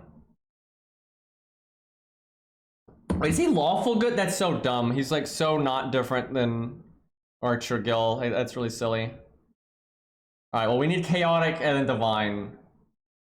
Yeah, there is Martha, but I don't think she's 10-10-10. Let me see. And I don't think she has enough damage up. Like, she has some, but I doubt it's enough. I think someone else could, like, beat the 20% down and then more. Let me see. I don't know why I was looking at 70s for Martha.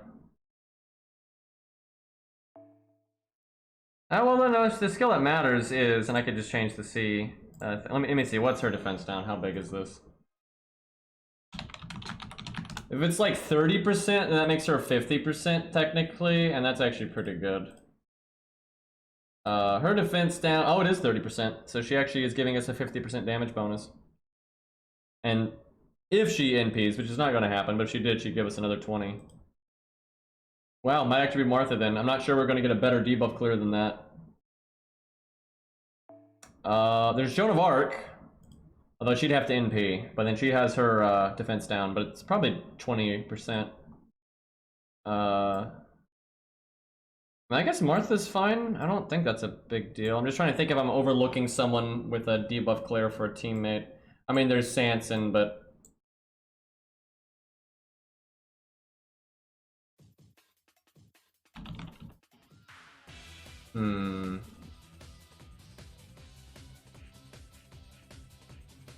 Siegfried doesn't have divinity, so that wouldn't work. But he is chaotic, but Siegfried doesn't have divinity.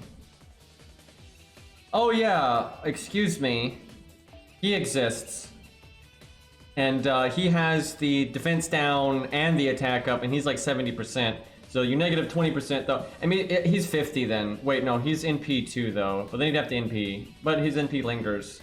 So I could just do it like that. His might actually be the best. Let me look at the numbers here. Yeah, Waver might be best.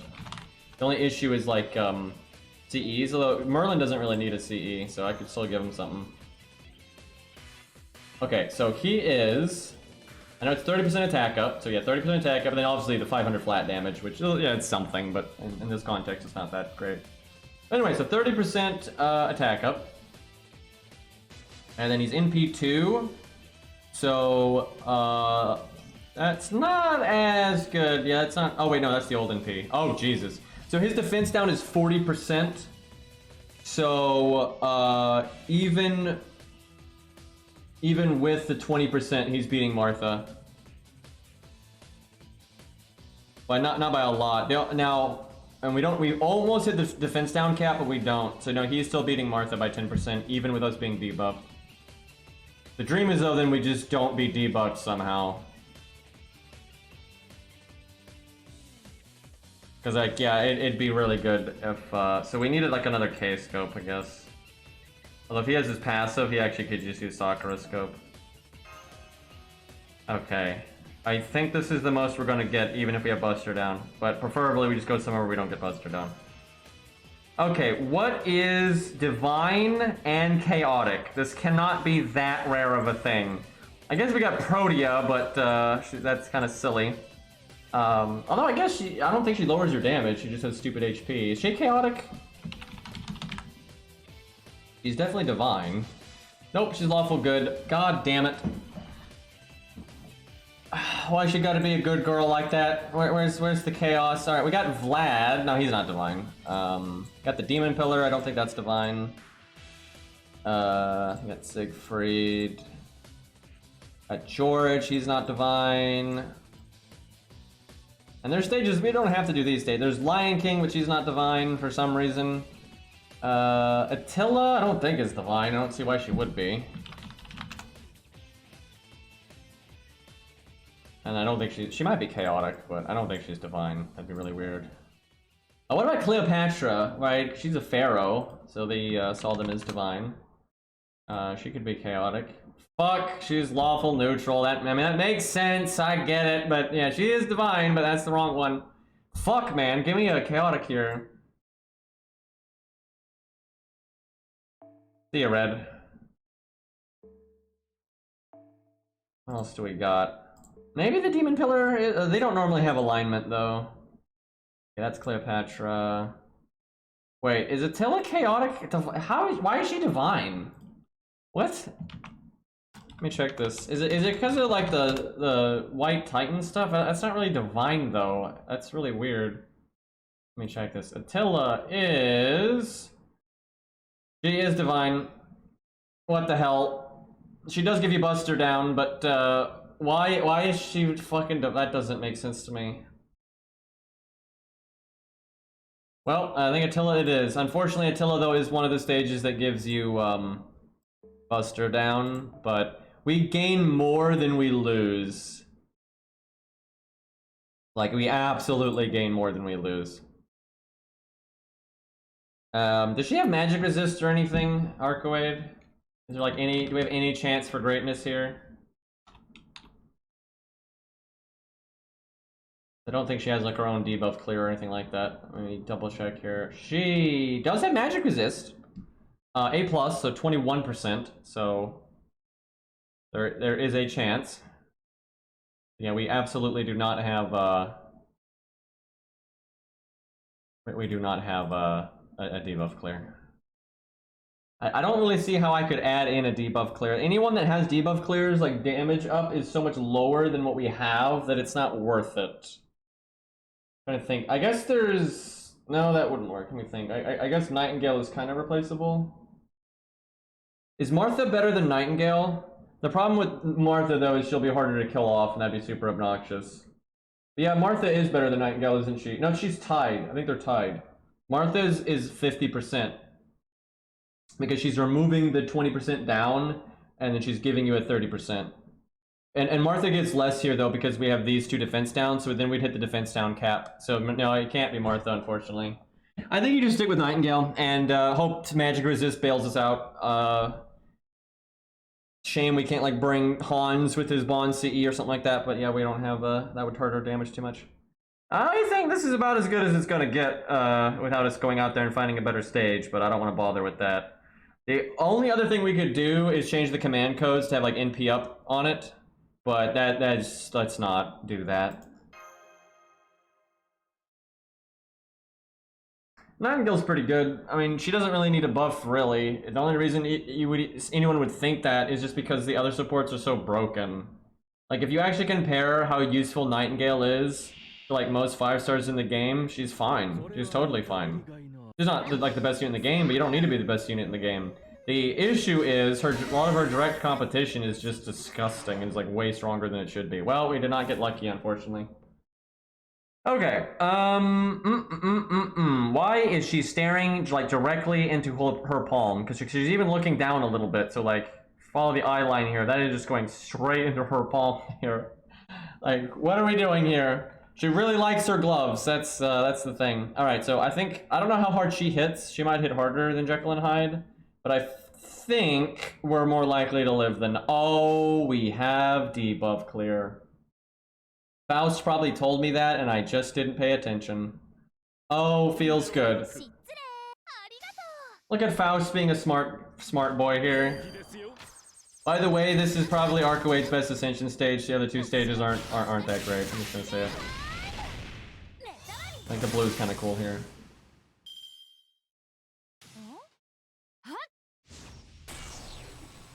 Don't you one-shot me now. But then I'm going to need you to one-shot me next turn. Why did you have to fucking Buster crit? And that barely killed us anyway. So if she didn't crit or she did quick art, and like if the quick art had crit, we would have lived, right? Like a quick crit would not have killed us. An art crit would not have killed us. But of course she Buster crits after doing the attack up. God damn it. God damn it. And see if I buff, she won't kill us. Because her crit chance is lower than Jekyll and Hyde, so... She's just mad because we're trying to use her for buff stacking. Don't tell Dragon Lord, by the way. He'd be, if he was in chat right now, he'd be like cheering that she just did that. It's totally down for that. Okay, we'll do this. I'm kind of worried that's gonna make us too tanky though. That's a little concerning, but I need to die on the second turn for the love of God, or even the third turn if it's guaranteed.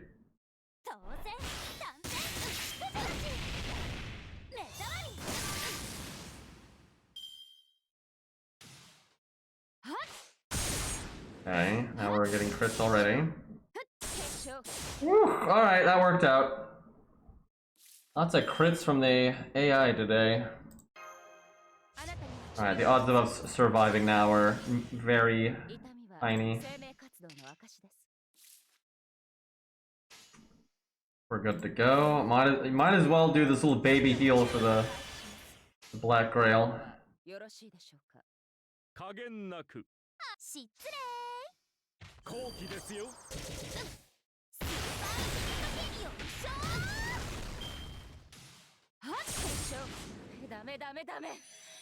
Alright. So, Waver needs to NP and then get Chin Gonged because this world is brutal. So we're overcharging Chin Gong right now, is what I'm getting at. And then we fire everything next turn. Oh, this is going to be good, chat. This is going to be... I'm so glad Faust added that debuff clear. That extra 20% just makes everything better.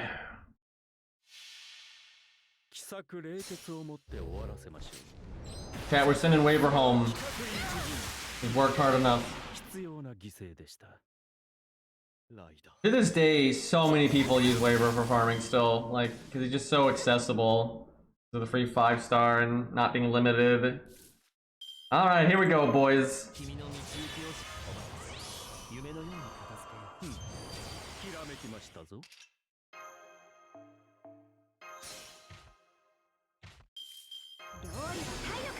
I say if she guarded the defense down, I was gonna be pissed.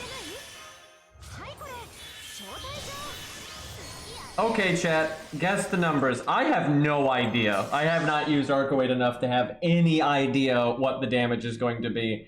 But it's going to be a lot. I'll say that. Oh yeah, skill 1. I thought I did cast it. Yeah, I know. I thought I cast it, but let me see. Do we get anything out of our overcharge? No. No, the chaotic damage is NP rank, so it won't matter.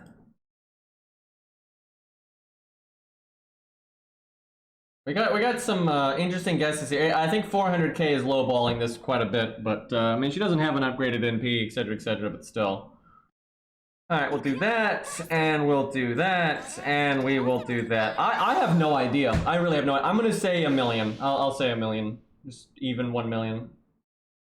But yeah, I have no idea. She is AoE, but yeah, her niche is pretty strong, and we have so many buffs. Yeah, I could easily see it being more than 1 million, but I feel like 1 million is actually kind of conservative. But I'm not going way over that because she is AoE and etc.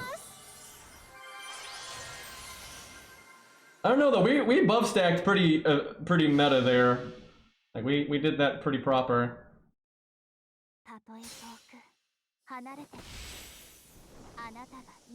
Oh, look at them making references. That was a lot of damage. By the way, this is at class neutral. 1.4 million. And yeah, that was just at straight class neutral, so that would have been 3 million if we were counterclassing. Okay, yep, that was a little bit of damage. I think she had that. I should have taunted her, although I guess she's getting attacked anyway. A little bit of extra MP back there. Yeah, that was kind of crazy. Okay.